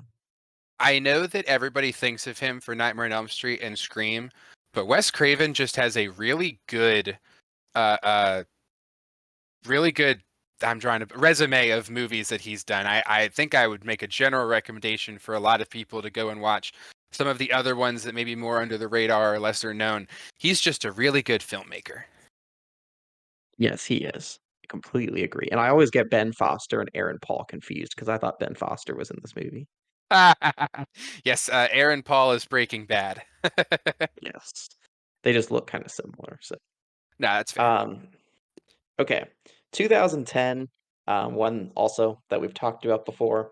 It's Devil from 2010. Talked about this and favorite and least favorite subgenre. It's a supernatural horror movie. So once again I'd refer you to that video for a longer description. But yeah, Devil, most people think it was from M. Night Shyamalan. He just like did the story and was an executive producer. He didn't actually direct it. But group of strangers are stuck in an elevator. One of them's the devil. The devil is gonna start killing people off one by one in this little secluded elevator. They all have connections they're not immediately aware of that intertwines them for like why this is happening to them specifically. So it's got a great cast, underrated cast. Logan Marshall Green, underrated actor, as we've said many times. Uh, so yeah, it's just really nicely written. It's like a really tight, like 80, 90 minutes, perfect runtime, good little like horror thriller, sort of who done it with a supernatural bend. It's really good storytelling, really good twists, even though Shyamalan didn't direct it. Of course, he's going to have twists in any movies he associates with. So yeah, Devil 2010, but check out the favorite horror movie and least favorite subgenre for more on that. Yeah, definitely agree. Solid movie. I will also refer to the other podcasts for that, and mine's also going to be a speed run. Real quick, some honorable mentions: Saw 3D, Nightmare on Elm Street reboot, Predators. I really enjoy Wes Craven's final film before he sadly passed away, My Soul to Take. I know a lot of people don't really like it, but I did when I was younger. And then Frozen is just another one of those. You're stuck between a rock and a hard place, and putting yourself in the place of the characters is just freaky and creepy and scary in and of itself. But my number one is Tucker and Dale versus Evil. This one I referenced in my favorite horror subgenre. This is one of my favorite horror movies ever. It's a horror comedy. It it flips the horror subgenre on its head, and I really love it for that. But yeah, if you want a deeper discussion, I'll go ahead and refer you to that podcast, and we can just kind of speed run it.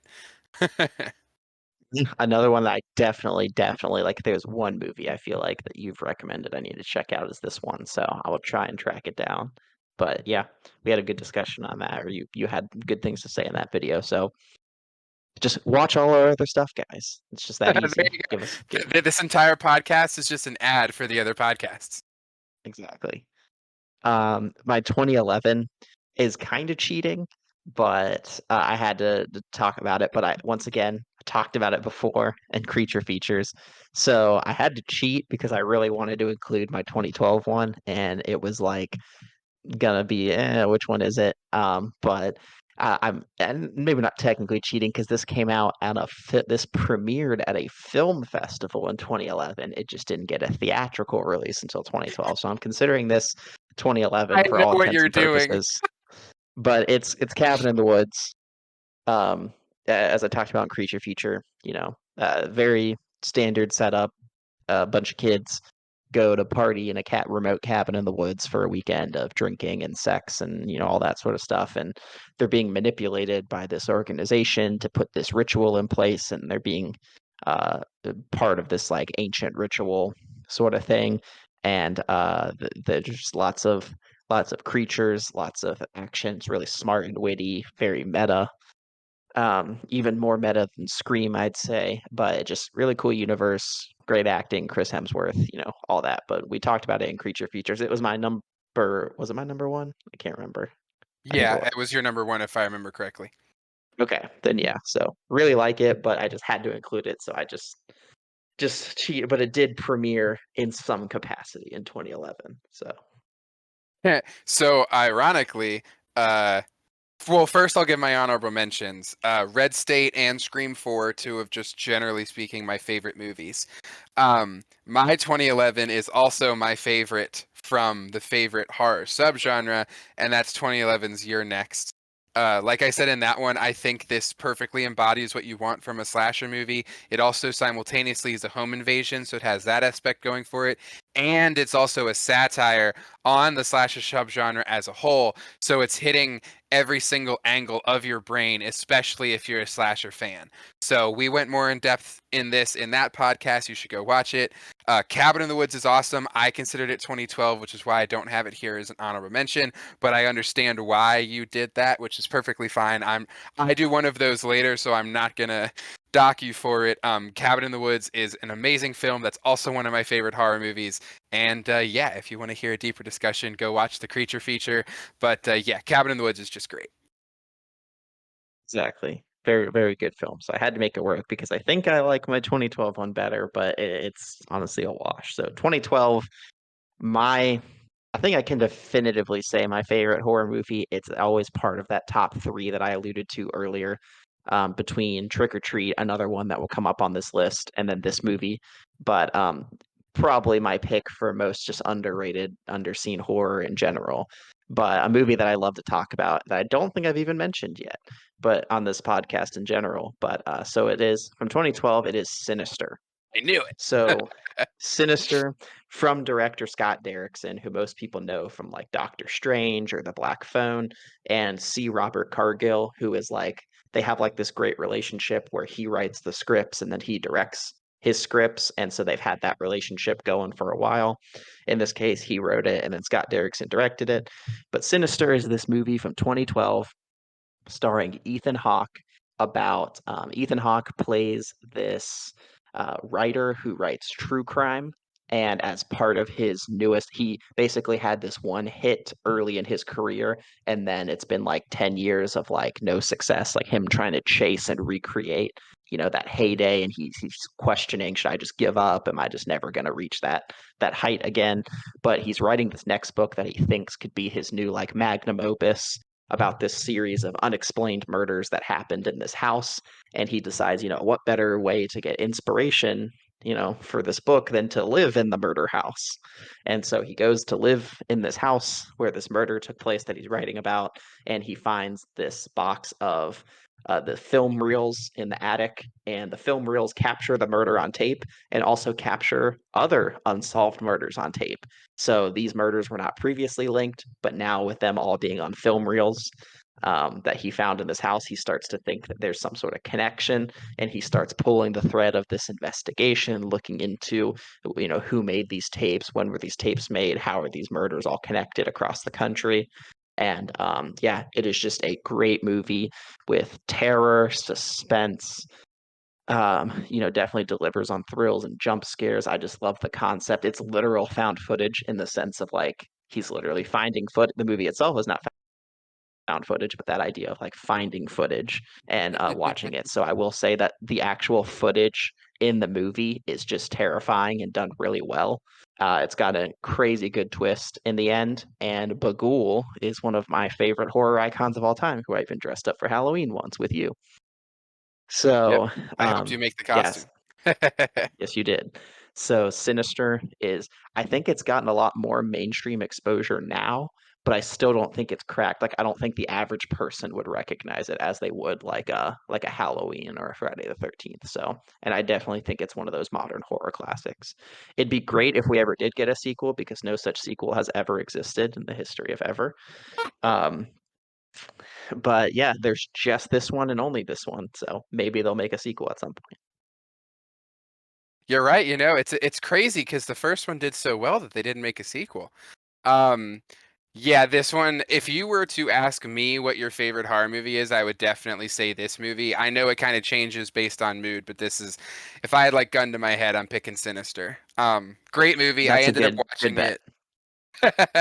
I ended up watching it because of how much you like it. So, this is it's not normally my cup of tea, but this is very solid. I feel like Ethan Hawke's another guy who is generally a household name, but for some reason, I don't know if he gets the respect he deserves as like an actual actor. I think he's really good. Just kind of throwing that out there. Um, For one sure. more, one more speed run for me. So couple honorable mentions: 2012's remake of Maniac, which I found out it was also written by Alexander Aja. Apparently, he's done a lot of movies I like. Um, Would You Rather, and then the one from earlier, of course, my honorable mention, Cabin in the Woods, and it's only the honorable mention because of 2012 giving us the masterpiece that is No One Lives. This was another one that was a top movie on my favorite horror subgenre podcast. I recommend go listening to that. But just real quick, another WWE film. They just, they're a big company. They can put a lot of money into stuff, and the stuff that generally comes out is very good. Luke Evans, this is where I fell in love with him as an actor. He's a very good actor, and his character is one of my favorite characters in horror movies. And as you can probably tell from a lot of the slashers that I'm referencing, as a huge fan of the franchise, I really enjoy when people can not only make a good movie, but also write in a way that either does a satire or kind of flips stuff on its head or makes fun of tropes or just does stuff in a tasteful way. So this is just another one that does that. I absolutely love No One Lives. This was my favorite horror movie for a while, and then eventually Your Next took over. So yeah, No One Lives is just a really good movie. Agree, and I definitely need to check that out. Like I said during that podcast when we discussed it more in full. So I'm making a good little list too as we go. My 2013 is also a speed run. So like really we just talked about a lot of these because these are some of our favorite movies, obviously. For 2013, I went with VHS 2. I've recommended the VHS series, at least just the first two. If anything, I do think I finally have come to the conclusion that I like two better than one. But yeah, VHS 2 anthology, found footage, frame story of these private investigators who are hired by a concerned mother to check in on their college age son because he's been, not going to classes, not returning your calls, etc. And they sneak into his house and they find he's not there, but also there's all these videotapes set up and all these monitors set up to watch these videotapes. So they're like, huh, maybe there's a clue on these tapes as to like, let's look at what he was watching before he disappeared. And those are sort of the segments, but just some great and solid segments. I think the production value in this is a lot better. And I think just overall it's sort of better written and better directed than the first one. But, I love both found footage and anthologies. So obviously I like this whole franchise because they combine them. But VHS 2, I just think has the best included. So yeah, VHS, I talked about that a little bit with the favorite subgenre because found footage is my favorite subgenre. So I talked about VHS 1 and 2. But in the case of 2013, for me, it's just VHS 2. Yeah, and like you said with I think it was Tucker and Dale, This is the one where if there was one movie I had to watch tomorrow, it would be VHS and its sequels, just because I know you absolutely love these movies. And yeah, I know I need to watch them, but I have not seen them yet.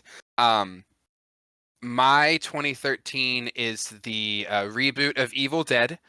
I know Evil Dead Rise just came out, and I promise I really liked that movie. I thought it did a lot of really good things. I really liked that it put itself in a different setting, and yeah, it was really good.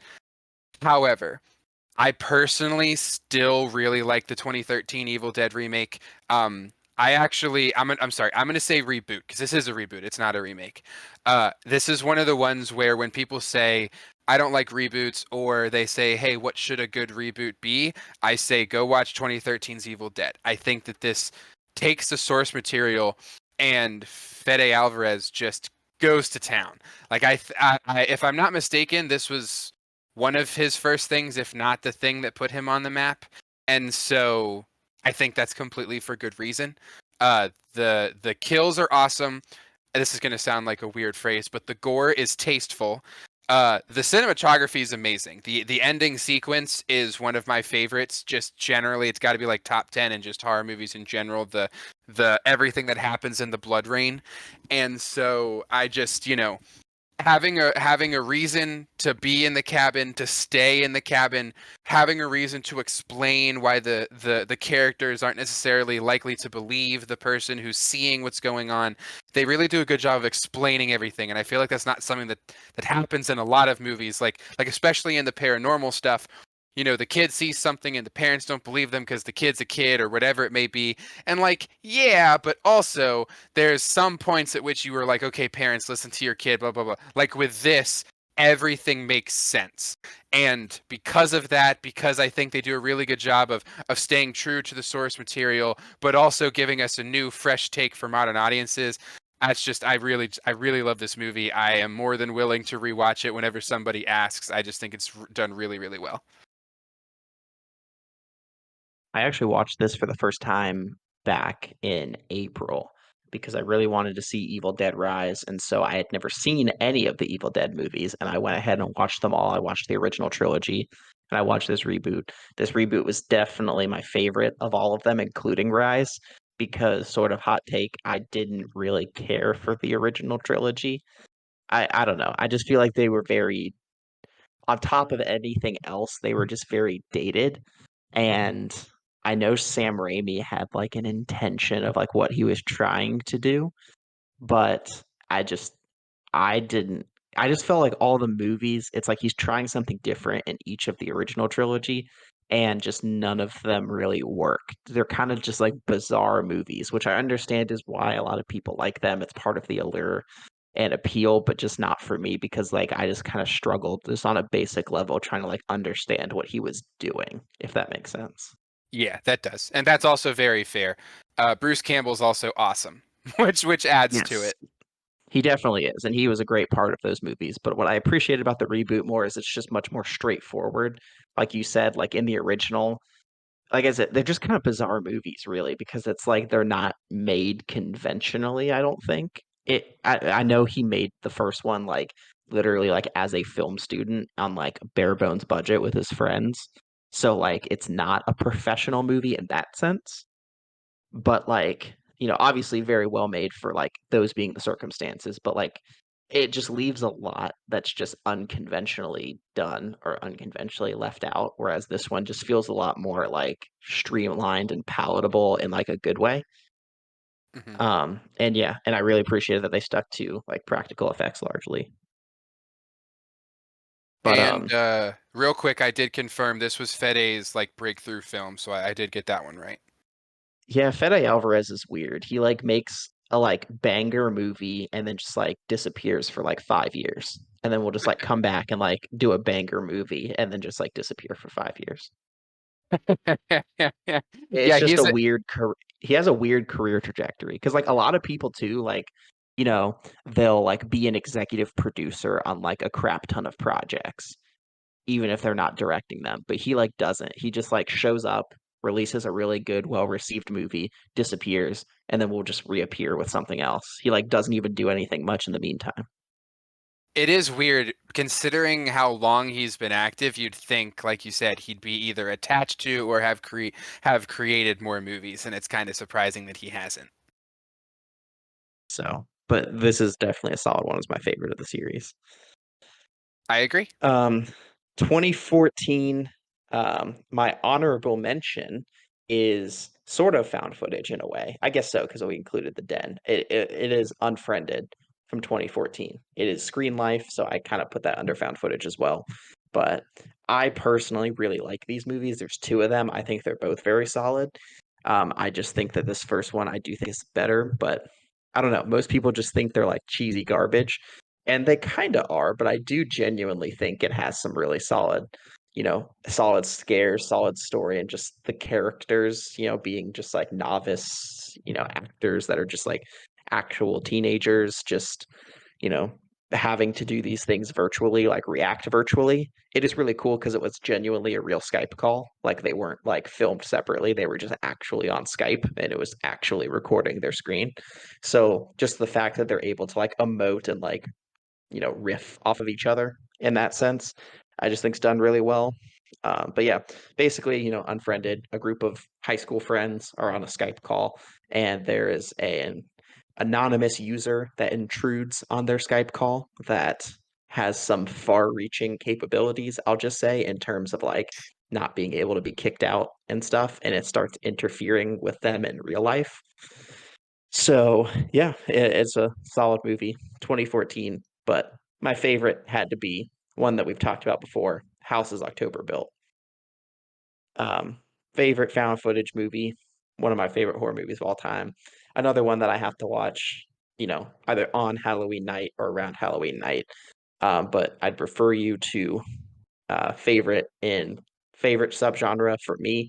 And then I believe it was also on your list for favorite and least favorite subgenre for you for found footage. But both of those videos, we talk about it, group of friends trying to find a haunt, one of those haunted house locations, like find this like mystical haunt that like supposedly is like the best in the country that like no one knows about.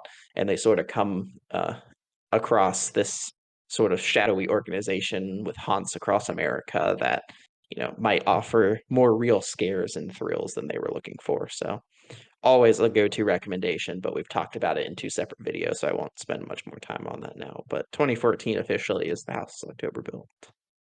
Yeah. Another one that's a ditto. As we talked about in that other podcast, this is one of my favorite horror movies. So, very easy pick. Uh, I'll also not spend too much time on it because we go into a pretty deep discussion twice in two different podcasts. But also, real quick, I need to actually do a retcon real quick. Uh, Apparently, Google does not consider The Den a horror movie because it did not pop up when I was doing my research on horror movies released in 2013. So thank you for mentioning that movie because I absolutely love that movie and somehow it escaped my brain. And that should actually be number one for 2013. I'm still glad we had that discussion on Evil Dead because I really enjoy that movie. But since The Den exists and technically came out in 2013, that should be my number one as one of my favorite horror movies ever made. So I apologize for that. And that kind of like how I guess TCM evaded you earlier, The Den evaded me. But that should be my number one for 2013.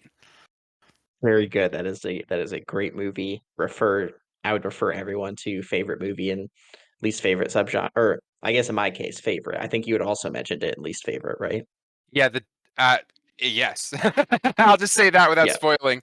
Um but yes, the den is awesome. We don't have to go on it, but essentially everybody was on Omegle when we were kids. Imagine if Omegle just went wrong and it dives into the dark web and stuff that is very, very real. And I know it's real and it is very creepy and that makes it so much more realistic. So the den is just an awesome movie. And then real quick before I throw it back to you because I didn't do this when I mentioned Ditto for House of October Built, but my honorable mentions were the Town That Dreaded Sundown reboot and Wolf Cop as well, which I mentioned in my creature feature podcast. Sounds good. Everyone watch Houses October Built and The Den. That's your homework. Agreed. For 2015, this is another one that's like, is it horror? Is it not? It's just a really good movie either way.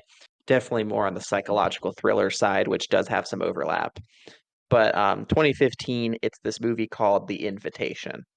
Mm. Um, So there was a movie that came out last year called The Invitation that has nothing to do with this. So this is the 2015 one, directed by Karen Kusama, who did Jennifer's Body. But it stars Logan Marshall Green, once again, very underrated actor, one of the rare instances where he's a leading man, and he definitely needs to be a leading man and more. But The Invitation is sort of this really slow burn psychological thriller that admittedly in the beginning at least it's not necessarily boring, but it's kind of like, okay, where's this going, how's this going to end up? But basically it just keeps increasing and increasing and increasing very slowly, and then the climax just like smacks you in the face and it's like great. But essentially you have Logan Marshall Green, who is a man who is divorced from his first wife after the death of their child, and the traumas that happened there put a strain on their relationship. They divorced. He's now with a new woman. I don't know if he's remarried. They're at least dating, but he gets an invitation to come to a dinner party at his ex-wife's house, who's since like moved on, remarried, all of that. And he's like, am I going to go? Am I not going to go? Is our relationship going to be okay? I'm with this new woman now. How's this going to be? But he agrees to go, and him and his new girl, I think they are remarried. So him and his new wife go to this dinner party with his ex-wife, her new husband, and some of their former mutual friends.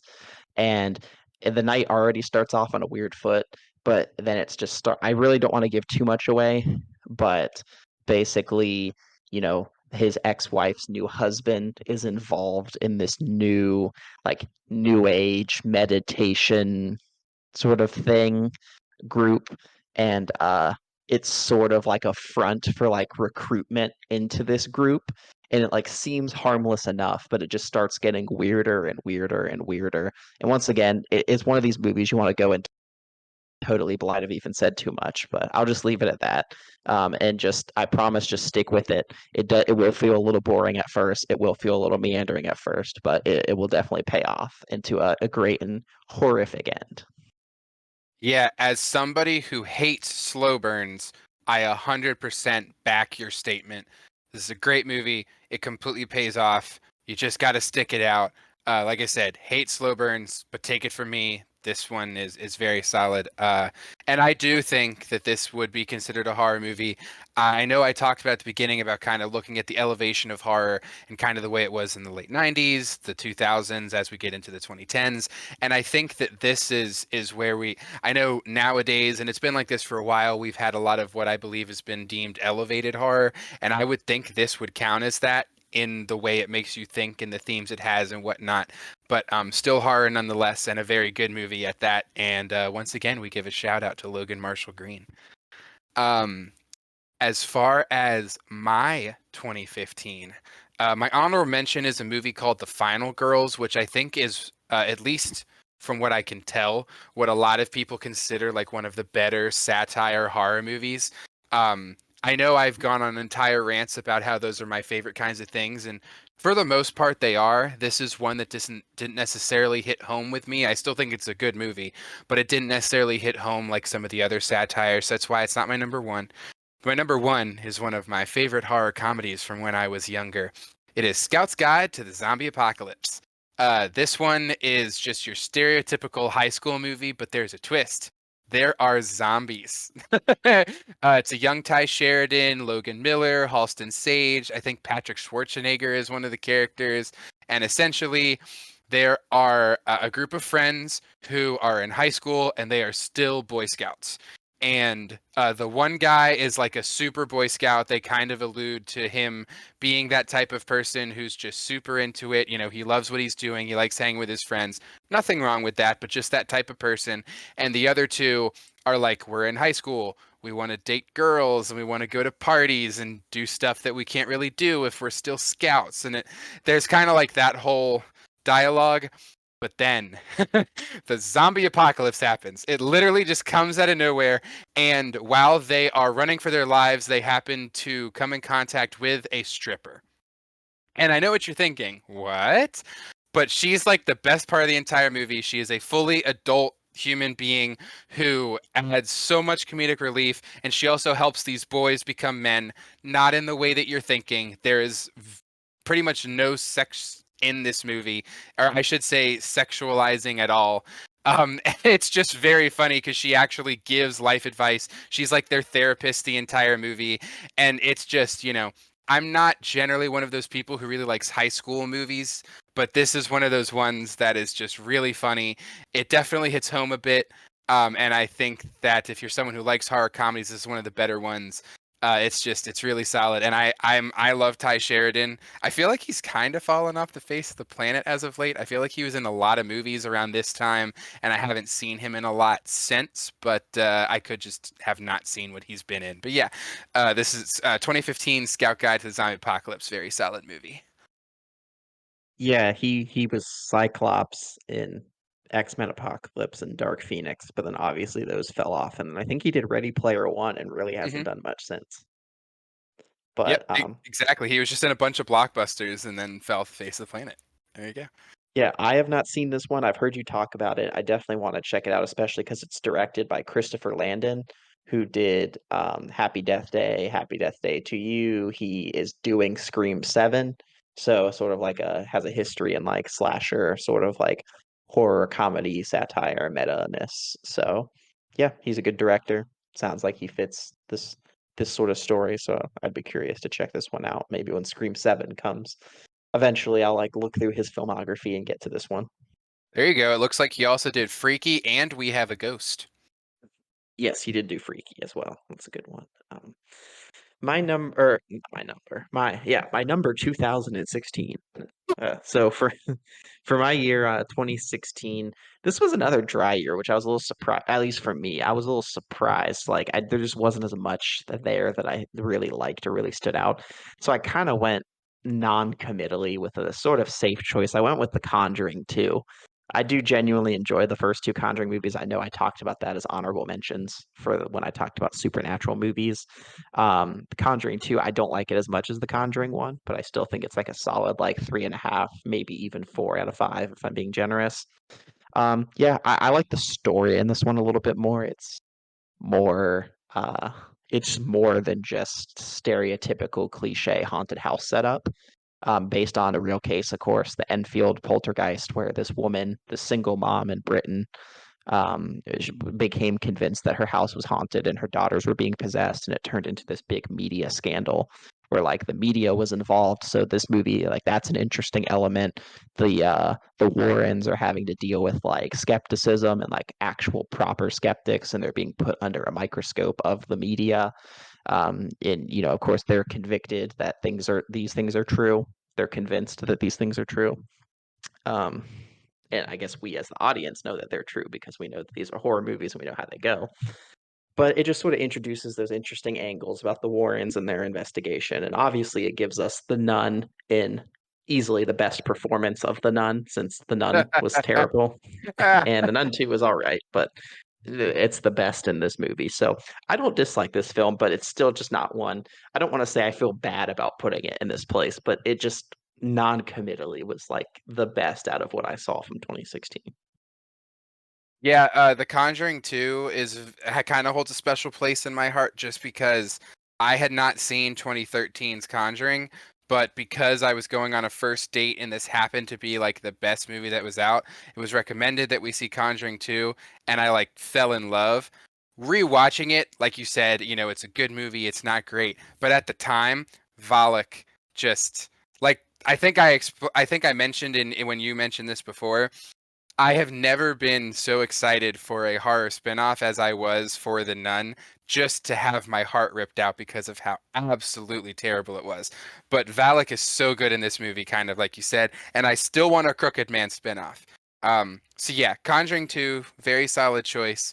As far as my 2016, my honorable mentions are Hush, who, if I remember correctly, is Mike Flanagan, who everybody loves, and then Belko Experiment, which when you first showed this to me, I didn't like it, but then I rewatched it and I absolutely fell in love with it. I think I just was in a bad headspace when we watched it the first time, if I'm being honest, and maybe I was like unwilling to truly see the masterpiece for what it was. But this is a very solid movie. Um, and then the one that I picked is 2016's The Autopsy of Jane Doe. So kind of in the same vein as you, I'm not really a paranormal person, but there are some that I really like. One of which is Autopsy of Jane Doe. I would personally consider this to be a bottle story. You can tell me if I'm wrong there, but this follows Brian Cox and his son, played by Emil Hirsch, who are performing an autopsy on a Jane Doe body that has come in. They are in a morgue. It is late. They're staying extra hours. This body comes in at the last minute. And then the entire hour and a half of this movie is as they are performing this autopsy, more and more is revealed and more crazy things start to happen.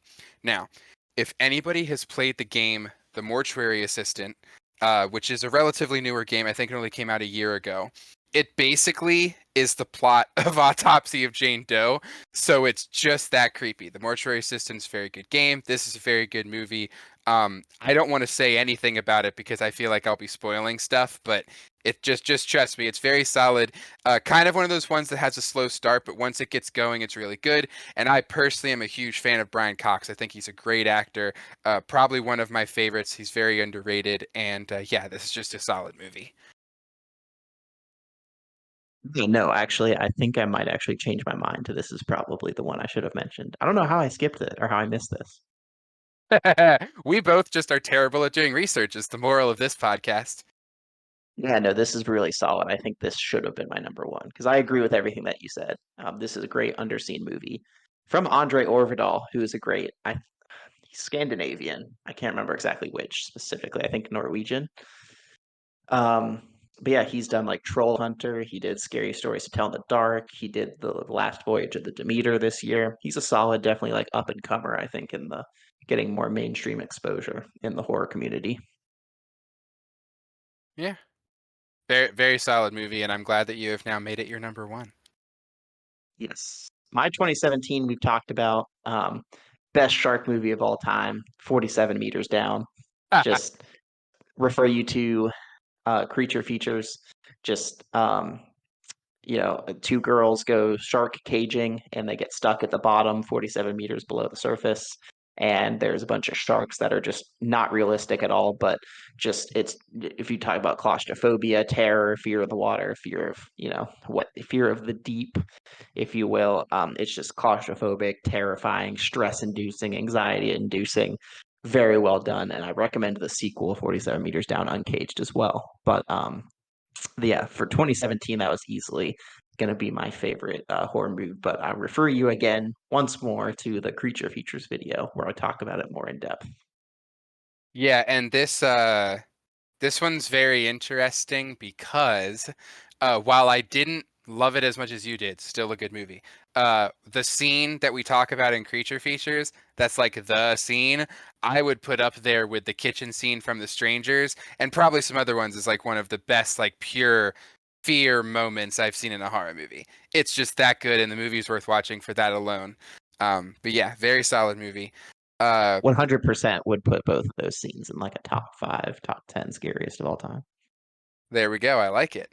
Um, so for me, 2017, and I forgot to mention this earlier, when you were talking about your dead period being kind of like the 2000s, mine we're in right now. For some reason, like the mid 2010s, even into 2020-ish, I just don't like a lot of the horror movies that came out. Like I have clear-cut number ones, but for a lot of these years, I have huge lists of honorable mentions, and they really started to slim down. And so I just wanted to kind of reference that.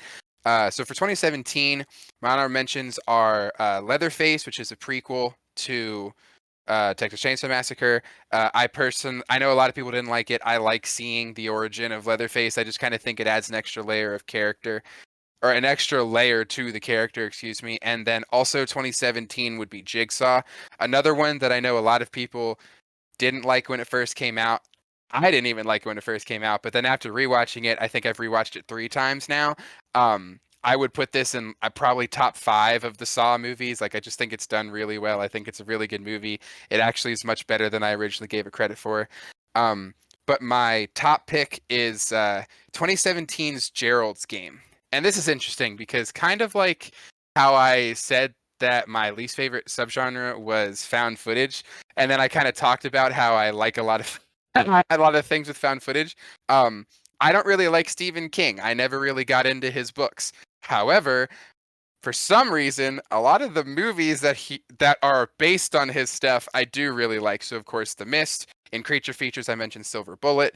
We'll see another one of his movies on this list later.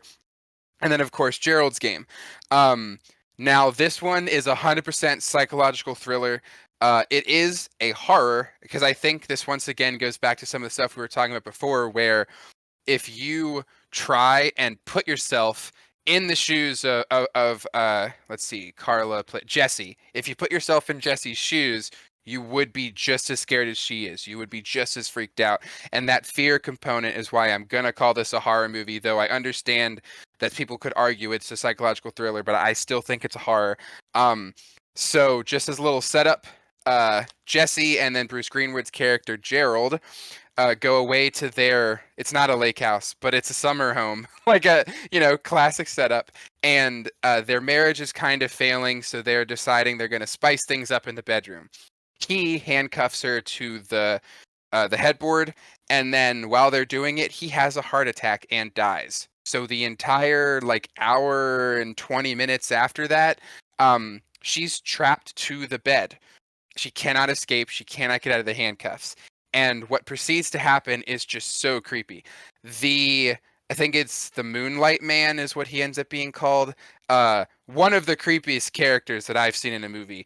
The way that his twist goes is just so spine tingling. It really gives you goosebumps. There's not a lot of things that scare me when I watch movies. I vividly remember the first time watching this, the Moonlight Man scared the crap out of me. Just to think about what he does, what he embodies. Ugh. Him alone makes this a horror movie. But yeah, this is just one of those ones that really makes you think.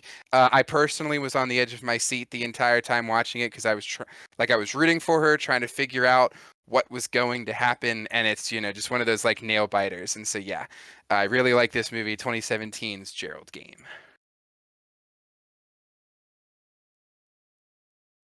Yeah, definitely one of the better Stephen King adaptations. I've read the book, and I do think that this is actually better than the book. Um, but yeah, it just that feeling of claustrophobia, like we've talked about before, is just really intense here for obvious reasons, and I think they just get really creative with that. On the surface, it sounds like it could get really boring because it's like, oh, she's just handcuffed to a bed the whole time. But I think they do it creatively enough that it keeps you interested. And like you said, like the Moonlight Man or whatever his name is just a really creepy um, horror movie villain. But yeah, this is definitely a really good one. I remember really liking it when it came on Netflix. And I should point out, Mike Flanagan made it. Yes, that is true. Another Mike Flanagan movie. There you go. Well, definitely one of the best, like him and like James Wan, I'd put as like the best horror directors working right now. Yeah, I think that's probably fair, though I may have to debate that if I was to put more thought into it. But that's for another time. Yes, we'll definitely have to do that video at some point. Okay, so my 2018, once again, I'm looking. I think this is the last one that I've had on a previous list. So we should be good from here on out to not refer to other videos, even though everyone should still watch those other videos if you haven't already. But for 2018, uh, the third of that trinity where it's like Sinister or Trick or Treat. Now it's Hereditary from 2018. My favorite supernatural movie. Part of that top three favorite horror movies of all time. Just watch our favorite horror movies and our least favorite subgenres video for more. But yeah, A24 horror movie Tony Collette is amazing. It just explores these themes about like grief and trauma and it sort of uses the supernatural as like a metaphor for the things that we leave behind when we die because like when people die they don't like as like an entity they don't necessarily disappear because we still have the memories, we still have the experiences, and sometimes those are negative. So in this case there's the grandmother of this family who had a very strained relationship with her daughter Toni Collette, who is the mom of this family, and she had a lot of trauma because her mom was involved in some nefarious activities and just basically occult stuff, and her mom dies, and her spirit might still be, lingering around, and her influence might still be lingering around pulling some strings, and so it just very great jump scares, very great atmosphere, great attention to detail in scenes that are just really creepy, so overall, one of my favorite horror movies of all time, easily my favorite supernatural horror movie, so yeah, Hereditary, 2018. Yeah, and this is another one that we fully discuss in that video, so I will save the discussion from happening again. I do not like this movie as much as you do, and I'll just put it at that. Uh, go watch the other video if you want to see us debate that for like 12 minutes. And for my 2018, just a quick honorable mention to You Might Be the Killer, which I also referenced in the favorite horror subgenre. But my number one is a movie called Overlord. And this is a very interesting movie because it had very little, if any, marketing. It kind of just came out. And it was produced by J.J. Abrams. I think his name helped kind of carry some of the box office. But I think more or less this went pretty much under the radar, even though it did have like a full movie release. And I kind of saw the trailer. I was like, okay. And then it happened to come out, and I was bored, and I watched it, and I immediately fell in love. I was so glad. Because I don't want to spoil anything, I'm just going to read the exact synopsis. On the eve of D-Day, American paratroopers drop behind enemy lines to penetrate the walls of a fortified church and destroy a radio transmitter. As the soldiers approach their target, they soon begin to realize that there's more going on in the Nazi-occupied village than a simple military operation. Making their way to an underground lab, the outnumbered men stumble upon a sinister experiment that forces them into a vicious battle against an army of the undead. And I know what you're thinking. This is a zombie movie, right? I would actually say not. I don't think this does any of the zombie stereotypes that you expect in a zombie movie. I think it's very atypical for a zombie movie. This is primarily just a war movie. This is about people who get stranded behind enemy lines and have to survive, and the grit and the ambiance and the experience that you actually go through when you're following Wyatt Russell, who's also a really good actor, and the other survivors as they are in this village and they're being terrorized. Like it's just once again one of those things where it's like, oh God, imagine if I was behind enemy lines. I don't want to be a POW. And I'm totally gonna butcher his name, so I apologize. This is the first time I saw Pilu Asbak, who has been in a villain in a bunch of movies. He's a really good bad guy. He's a great bad guy in this. And I personally really enjoy movies that are historical fiction. I really enjoy movies that take something that's super famous and then just kind of say, well, hey, what if this happened? And for those of you who don't know, they even reference this in the movie. Hitler was very intent on experimentation. He said that a 1,000-year Reich needed 1,000-year soldiers. And so this movie plays on that idea of what if he succeeded in creating that. And I'll just kind of leave it at that. But I actually really like this movie. And I think I liked it so much because the marketing was nothing. And this was a complete surprise. And it just kind of like it just took me over and I loved it. And yeah, I highly recommend watching it. I don't normally like war movies, so I would even recommend it if you're not a war movie person, because I don't normally like them, but I really like this movie. So don't be turned off by the fact that it's a war movie. But yeah, please watch 2018's Overlord. This is one of my favorites, just generally movies of all time. Yeah, this is one that I definitely would need to watch again, because I've only seen it one time in my life, and it was like I believe I just like straight up was like pirating it online, and so the quality was like terrible and it kept buffering. So I liked it enough, but I didn't really get like the real full experience, and I was just so annoyed at like the quality and the buffering, so I just tampered with it. But yeah, so this one I definitely want to check out because I remember liking it. I just need to watch it in like a proper setting. But yeah, it kind of just came and went. Like you're right. I remember like I even think it might I don't know if it necessarily had a limited release or not, but like I did um I did like remember it coming to theaters and me looking and like it wasn't in any theaters like near me. So I don't know if it just had a limited release or what, but yeah, definitely. And then JJ, his Bad Robot like production company was like all over it. There was, I remember, early speculation that it was tied to the Cloverfield movies, but I don't think that ended Yeah. up being true. It is not true, and I think that's for the best. Also, real quick, because once again, I guess Google does not consider this a horror movie. One of my honorable mentions for 2016 has to be 10 Cloverfield Lane. Speaking of Cloverfield, that's just a really good movie. Just kind of throwing that out there. But yeah, I'm glad Overlord was not connected. You are correct at how everybody kind of thought it was. It kind of got the Curse of La Llorona experience where it was like, this isn't really connected, but then the fans all were just kind of like, it is, and so it was a whole thing. Yeah, so I definitely want to rewatch this one because you're right, it is really good. And yeah, I would definitely say it's underrated just because like I hear no one's talk about it even to this day. Yeah, it should Uh, it needs to be properly rated. This is just such a good movie. yes. So going on from that, my 2019 pick is another really under the radar movie that I did manage to see in theaters and thought it was really good, but like no one talks about it. It is a movie called Countdown from 2019. Now, it is kind of like a horror comedy a little bit because it's on the lighter side.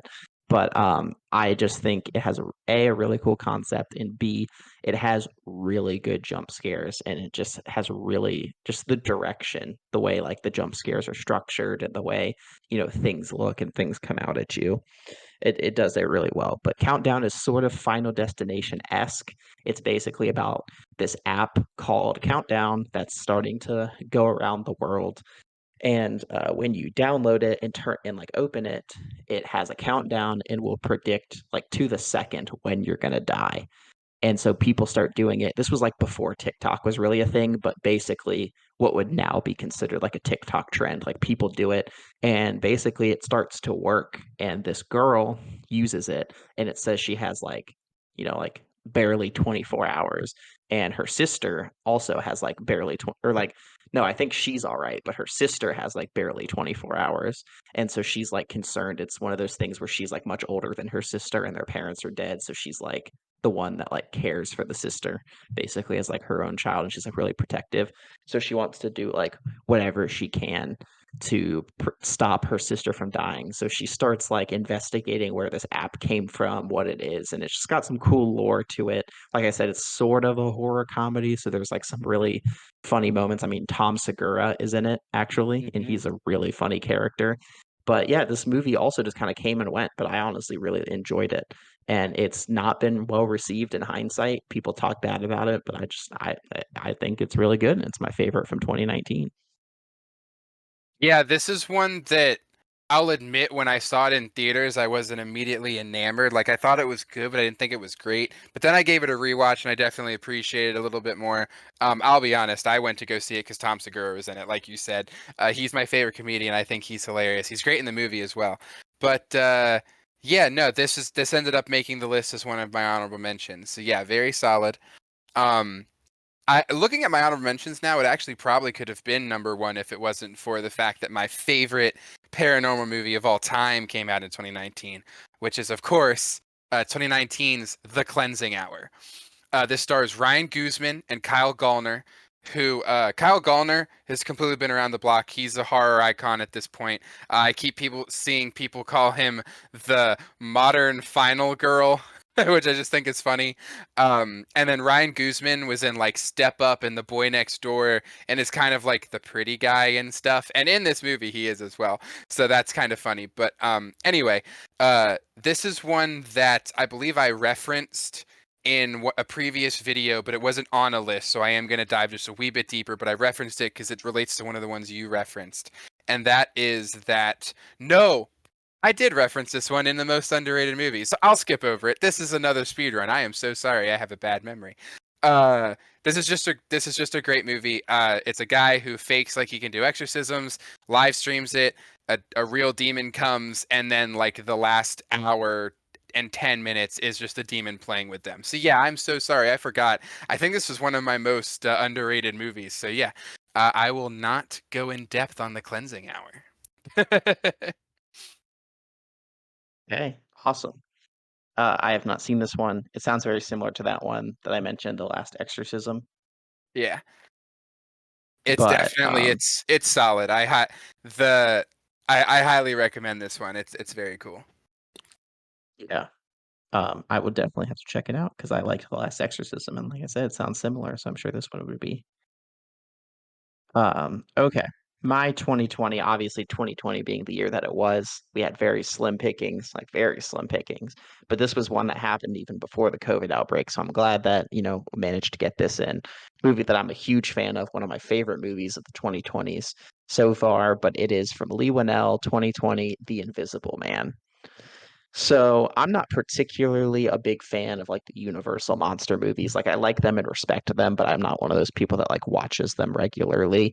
Um, but this is like basically as much of a reboot as something can be. It completely generates a new idea about it. Like it doesn't follow the main plot at all. I mean, there's still the same core plot of like, a mad scientist who invents some form of invisibility, but other than that, it was just completely original.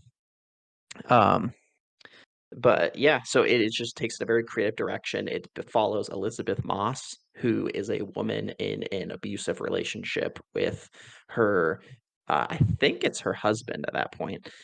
And he's like an abusive, narcissistic scientist who specializes in like optics. And he's been searching for an ability to make someone invisible.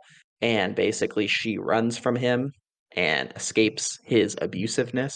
And he dies, and they basically never find the body and they think he went missing. But she's convinced that he did perfect his invisibility technology and he's messing with her and he faked his death and is really there when no one else can see him.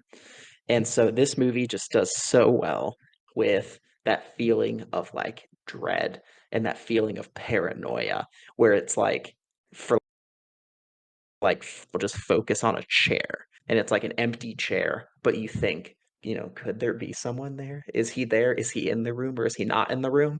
And this movie just does that feeling so well. And of course, it talks about great themes about like abusive relationships and things like that. But it is just it's definitely an adrenaline movie for sure because there's just so much tension and there's so much going on. But it's definitely a great movie, and I'm glad it came out before COVID so that more people could see it. And just another great movie from Lee Winnell.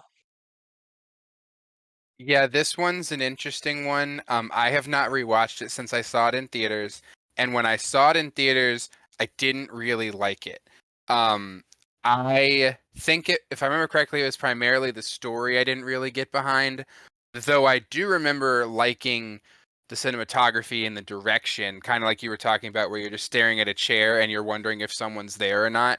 That was cool, but I just remember not really getting behind the story itself, and I remember wanting it to be over when I was in the theater. But kind of like I said with Hereditary, I think it's worth a rewatch because I do think a lot of the times when we watch a movie, it's very much influenced by how we're feeling at the time, and there's a good chance I could have just been in a bad mood, and I don't know.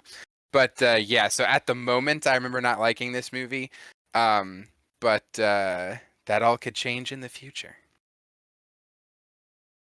My 2020 is, remember how earlier you cheated and I said that later I was gonna cheat? This is my cheat. Kind of like you said with 2020, this was of course COVID year, so not a lot to pick from. And I did have a backup prepared because this is another like 1A, 1B, depending upon if you count my cheat or not. So my 1B is that movie The Rental, which I mentioned in one of the pitch movies because this is Dave Franco's directorial debut. He wrote, directed, and stars in it. And I think this is just a very solid movie. It's like a subtle slasher. It plays a lot more into the drama, but it's just a solid movie. I talk more about that in one of our podcasts. But the one that I did pick, the cheat one, the 1A, is The Platform. And I say this is a cheat because it came out in 2019, but the English dubbed version released on Netflix in 2020. So that's why I'm counting it as 2020. Um, I really like this movie. I'll go ahead and just read the synopsis again. That way I don't spoil too much. In a prison where inmates are fed on a descending platform, those on the upper levels take more than their fair share, while those below are left to starve on scraps. And one man decides to change the system. Uh, the other thing I need to add in is while, yes, it starts from the highest level and works its way down, every I think it's month while you're sleeping, the people who run the prison randomly switch your level. So it makes it very interesting because I personally really enjoy movies where they kind of talk about the theory of like socioeconomical status and like how it affects our society and the different people in society and the factors and the way it influences like crime and other things. Um, and the interesting thing that it does here is while a lot of movies will say, okay, well, here's very clearly the rich people, here's very clearly the poor people, blah, blah, blah, blah. This one adds the extra layer of, well, this month you were poor, but you randomly got put on the fourth level for this month, so now you're rich. And it creates an interesting idea because it's like, oh, I hated when everybody who was above me was taking more than their fair share when I was down below. But now that I'm up here, I'm not going to give them their fair share because I didn't get my fair share. But then some people do give their fair share because they wish that it was done to them. And so it still shows the interesting sides to like how different people think, how the different people act. It's like, oh, well, it doesn't matter if I take my fair share or not because, you know, the person below me wouldn't do it for me. I don't know. I'm going on too much of a rant, but I just think this is a very interesting movie that kind of just talks about a lot of issues. It's very thought provoking. It is more a drama than a horror, but it was considered a horror movie. So like I said, kind of cheated. If you don't like this as my 1A, that's why I have the 1B of The Rental, which is definitely a horror movie. Dave Franco's awesome. Dan Stevens is great. Allison Brie, his wife, is also awesome. She's in it. So yeah, if you don't like The Platform, if you don't think that counts, then The Rental is my favorite. All right, there you go. I have not seen The Rental, but I've heard very good things. Some of the YouTubers I watch also recommend that movie, so I'm sure I'll check that out. Um, yeah, no, good picks. 2020 was just obviously an interesting year, especially for movies. Um, yeah, with just limited releases and things like that. So, very just small playing field overall. But yeah, The Rental, I'll have to check that out. There you go. Um, okay, 2021. I think we might have the same 2021. I would be willing to bet my entire life savings that we have the same 2021. Okay, so is it Malignant? Yes. Okay, all right, good, good, good. Thank God Yes. I don't have to give you all my life savings. So yes, Malignant. Um, we've talked about it before. Well, because I believe you mentioned this in slashers. We can talk about it a little more here if you want. But yeah, I mean, I'll just introduce it. James Wan basically made Furious 7 and he made Aquaman, just billion-dollar movies. Warner Brothers was like, please take our money, do whatever you want. And he was like, all right, I'm going to make just exactly what I want. And Malignant is a very over the top, very kind of just absurd movie where he just does not hold back at all, just goes all in, and it just works. It is a bloody movie, a gory movie. It's got so many fun moments. It's not like a horror comedy, but it just has these just absurd over the top moments that you just gotta love. And I think that this movie is one that it's best going in not really knowing much. So I just want to say things very sparingly, where basically this woman begins having visions of these murders of a serial killer in her town. She lives in Seattle. And so like she's like, "Oh, I can like help solve these murders because I'm seeing in my dreams, I'm seeing these murders take place." And so that's really all I want to leave it at, unless you want to say more, because I think that the twist in this movie just completely it blindsided me, took a huge left turn for me. But yeah, that's sort of like the basic premise and setup. James Wan did it again. He can do whatever he wants, as far as I'm concerned, from here on out. Malignant's great. Yeah, don't worry. I'm not going to spoil anything. There's two things I want to add. One, and you kind of touched on this. After watching this movie, I found out that James Wan essentially said, "What would happen if I try and make the worst horror movie ever made?" And in the attempt to try and do that, I think he made one of the best horror movies ever. Like I don't, obviously it's probably not top 5 for me, but I would think I'd be pretty hard pressed not to put it top 15, and I could even have it even higher. I've rewatched this movie like 18 times. It is that good. And it's just hilarious to me that he was trying to make it bad, and then in trying to make it bad, it's good. So that's the one thing I wanted to say. And then also, I feel like recently, from what I've at least seen, there's been a big debate on like for 2020s, which was the best horror movie this century, and I feel like half the people say Malignant, half people say Barbarian. And I just want to say that for a while I was Team Barbarian. Then after a couple rewatches, I am now fully Team Malignant. I am not afraid to say that, even if it's a hot take or makes half the people in the comments hate me. But yeah, I think Malignant's just awesome. Definitely, in my opinion, the best horror movie of this century so far. Sorry, of this decade so far. And yeah, this is just a great movie. Highly recommend it. Don't have anything spoiled. It just makes it that much better. Well, speaking of, my 2022 is Barbarian. Oh, surprise, surprise. No, I'm kidding. Yeah, this is a movie that once again I want to stress to go in completely blind. And this is one of those cases where marketing was done correctly because we live in an age where basically studios put out the entire movie in a trailer, especially by the second and third trailer. But even the trailers of this movie didn't give away what this movie's actually about. So the basic premise that I will give just based on what the trailer showed, which is just go in knowing this. A woman is traveling to Detroit for a job interview and she books an Airbnb and a man played by Bill Skarsgård is already at that Airbnb. And so she's like, "Oh, did this just get double booked? Is this a mistake?" And yeah, it just sort of goes from there. And that's all I'm going to say. But I will also just say that this movie probably takes the hardest left turn I've ever seen in my entire life. And it just completely goes off the rails far more, in my opinion. You can say Malignant's better. I'm kind of mixed on it, but I think this one at least goes way more absurd, just going off the rails. Like, what, WTF did I just watch? And Yeah. fun fact, directorial debut by Zach Kreger, who was one of the whitest kids you know from television, the sketch comedy show. He went the Jordan Peele route and decided to be a horror director now. And the Danny McBride route. Exactly, yes. But yeah, Barbarian, just go in just knowing it's about an Airbnb and then just have fun from there. Yeah, so this is interesting, and I guess this could be a conversation for another time on which twist is more WTF, the Barbarian one or the Malignant one. Um, the interesting thing about this is, so you had me watch Barbarian, and I went in knowing nothing, and you are 100% correct. It got me that first time. I was like, oh my God, um, the thing that is a twist is just awesome. My problem came with when I rewatched it.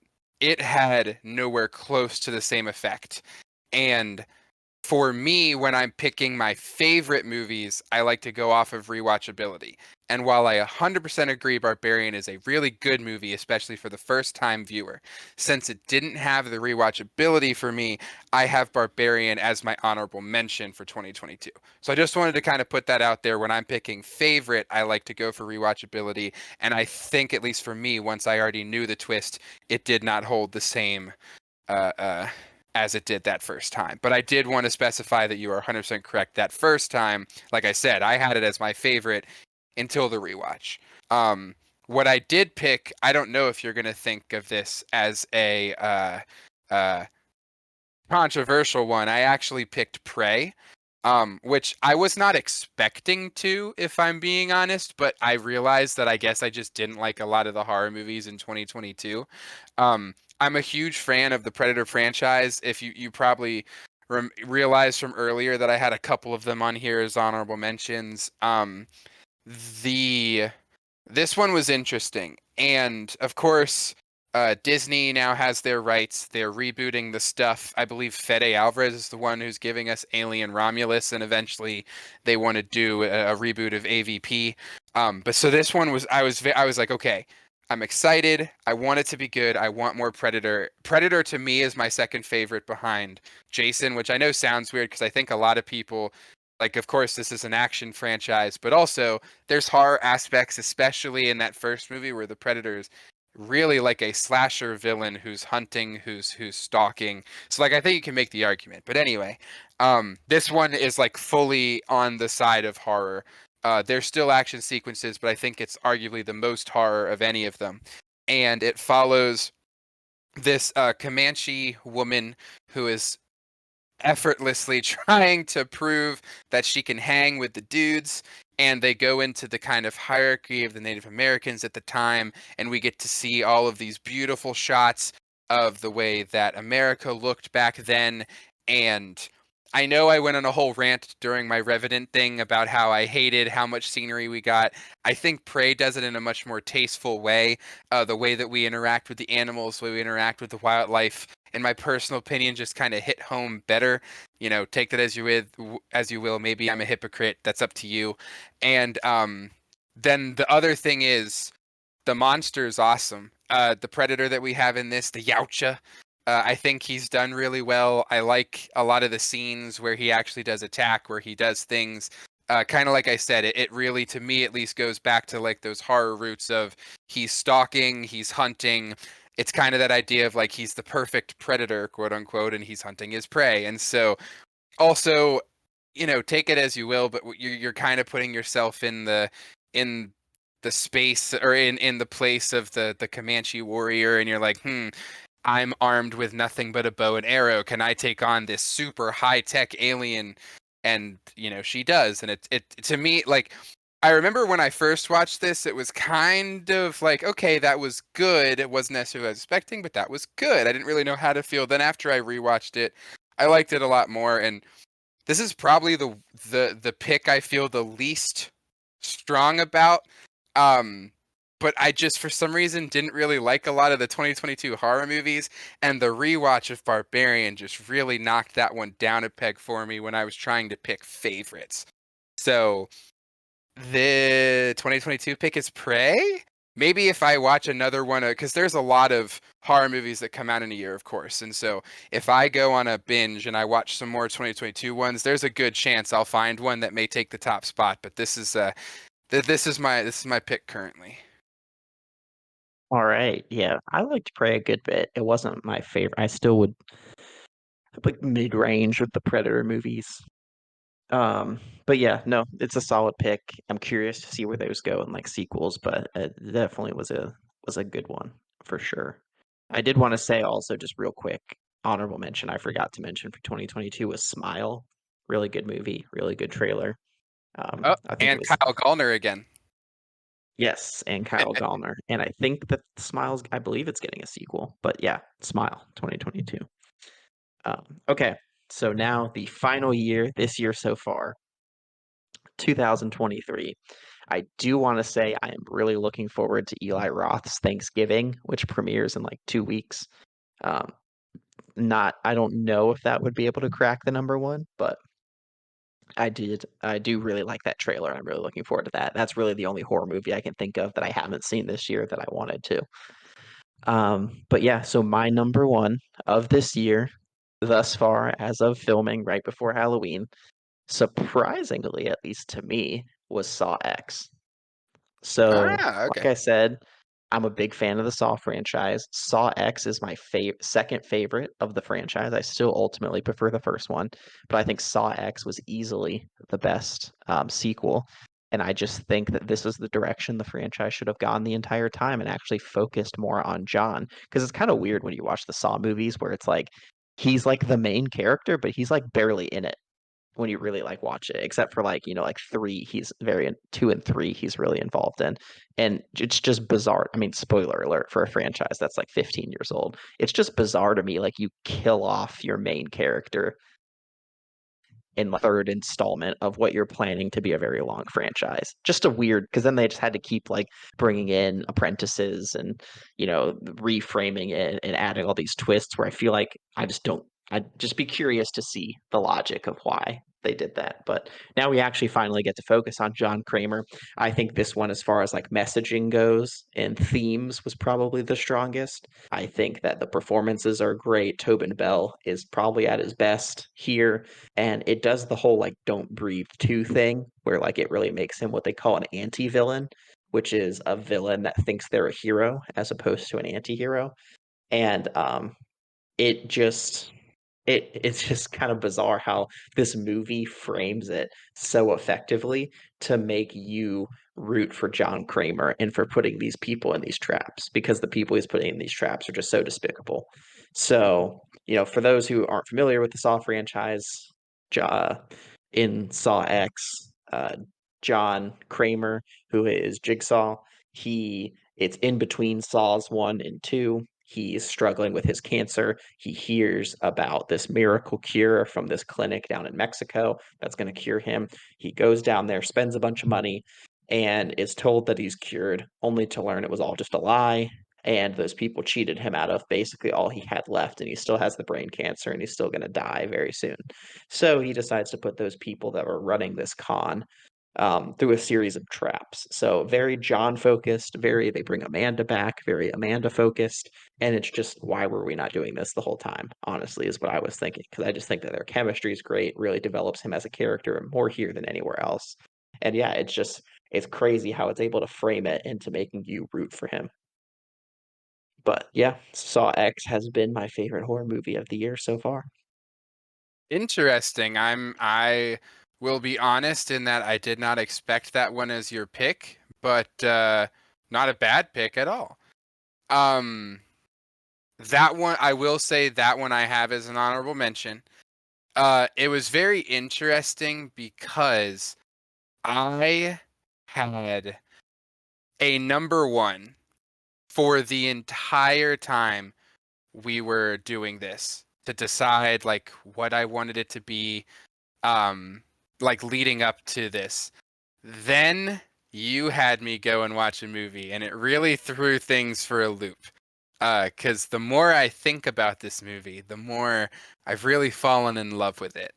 And I'm gonna do kind of like I did with The Strangers and Kill Theory, and I'm gonna pitch both movies. And as I'm doing it, I'm gonna pick the one. So I'm kind of gonna go I'm gonna go rogue here. Um, but first, what I will say is, I do have Saw X as an honorable mention. I have The Boogeyman as an honorable mention. I also have The Conference as an honorable mention. I've been on a binge watching a bunch of movies, and some have really hit, and some have not. And some of these have been more recent, but I really liked them when I watched them, so I wanted to give them shout outs. Also, same with you about Thanksgiving. There's a chance that could be number one, and I've been trying to find the name of it, but I can't for some reason. There's another one that's coming out in December that's about a family that gets murdered by lawn gnomes. And though that's probably not up your alley, I am so excited to watch that movie. The trailer makes it look hilarious, and it's not like it's filmed on a nothing budget. It is full like CGI, big blockbuster. They got real actors to be in it, and it looks all gory. And I just am excited for lawn gnomes to murder people.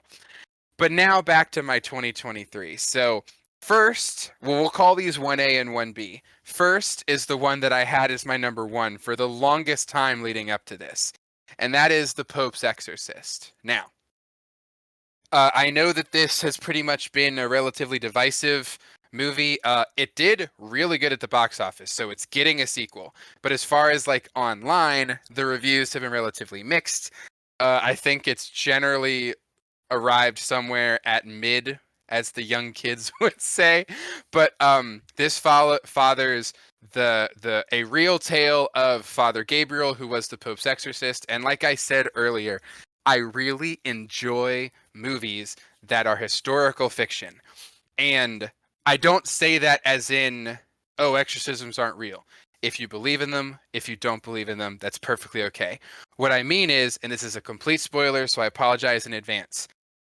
What they end up finding out is the Catholic Church was infiltrated by a demon, and this demon is the one that was responsible for the Inquisition.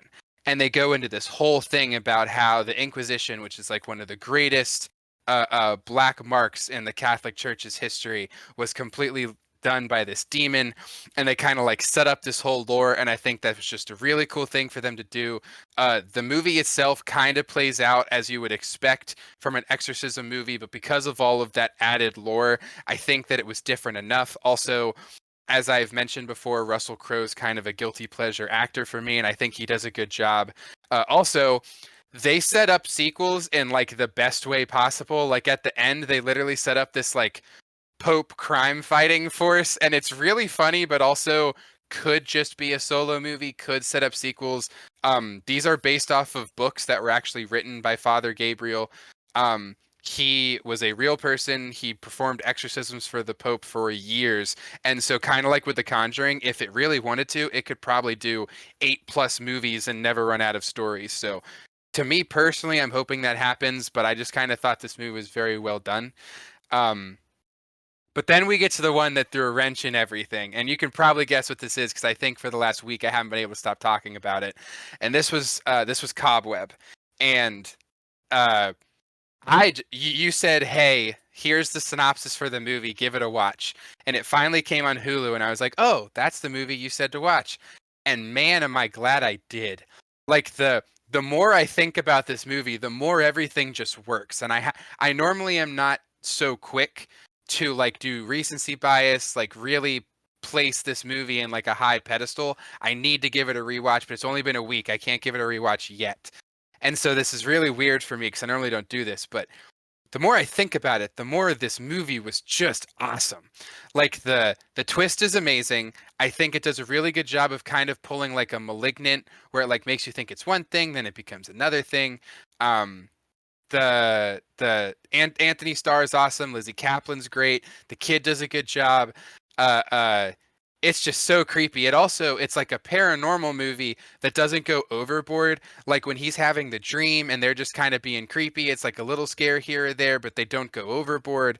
And then of course the twist is awesome. The ending with the different kills, they were very tasteful. The cinematography was great. I really liked that it was kind of like a blink and you miss it kind of thing, where the I can't say stuff because I won't spoil it. But you know what I'm talking about. You've seen the movie. Like that climax, in my opinion, is just really, really good. I think it's done very well. And while I was watching it, I was just so in. Normally, when I'm watching movies, I am analyzing like crazy, and so coming out of it, like maybe it was thought provoking, or maybe I was just thinking I was trying to understand the meaning, whatever. With this movie, I was just so engulfed in what was going on. I was so curious. I was trying to figure it out. Normally, I also guess twists. Like I have like an amazing track record. Didn't get this one right, and that made it so much better. Um, and so yeah, like okay, yeah, no, I think Cobweb won me over. I guess Pope's Exorcist is 1B and Cobweb's 1A. I'm gonna just stick with the recency bias. There's a chance I could rewatch this and it drops a peg, but we had to do this as a Halloween special. I wasn't gonna make you wait. But yeah, I really just absolutely fell in love with this movie. This is such a good one. Uh, I forget Samuel Bowden just did such a great job with this movie, and so yeah, I'm gonna stick with Cobweb as my 2023 pick. There you go. Glad that was able to throw a wrench in the ranking there. Yeah, Cobweb just highly recommend. Very underrated. Go in another movie. Just go in knowing nothing, and then just enjoy the ride. Yeah, it was bizarre because it's this like smaller budget, more indie feeling horror movie, and it's set explicitly around Halloween, and it has a very like fall Halloween feel. But they like released it in like mid-July in between Barbie and Oppenheimer. And so of course it's gonna get absolutely creamed at the box office. And it was a limited release. Like literally no theaters around me were playing it. Like there were no theaters in like a 30-mile radius that were playing it. and I just had to wait for it to come on Blu-ray, and I bought it on Blu-ray on Amazon because I heard YouTubers rave about it. So I just needed to check it out. But yeah, this is definitely a really good movie that like literally no one heard of. So yeah, definitely check out Cobweb. Yeah, I agree with everything you said, and like yeah, and I guess it really one of the other morals to take away from this to kind of like the end of our discussion, I feel like a lot of the movies that we had on our list either were like really under the radar or may have been in theaters but just had like no marketing, and it's almost that surprise that just made them that much better. Which is, you know, I mean that's it's like that's how it should be. I think we could have this debate another time, but the whole state of how Hollywood does trailers, I think, is an issue with movies nowadays. But anyway, this was a great discussion. For everybody out there, thank you for sitting along with us. I know this was a really long one, but it's a Halloween special. And now we're actually going to spend another hour ranking all of our movies in each year. No, I'm just kidding. uh, One day. that's why you had the Freudian slip earlier. You didn't know that we were going to rank later. Um, but Yes, yeah. exactly. Thank you everybody for listening. Hopefully you had fun, and this should give you the most movies to watch. Most of these are highly recommended. Go give them a watch. Have a happy Halloween.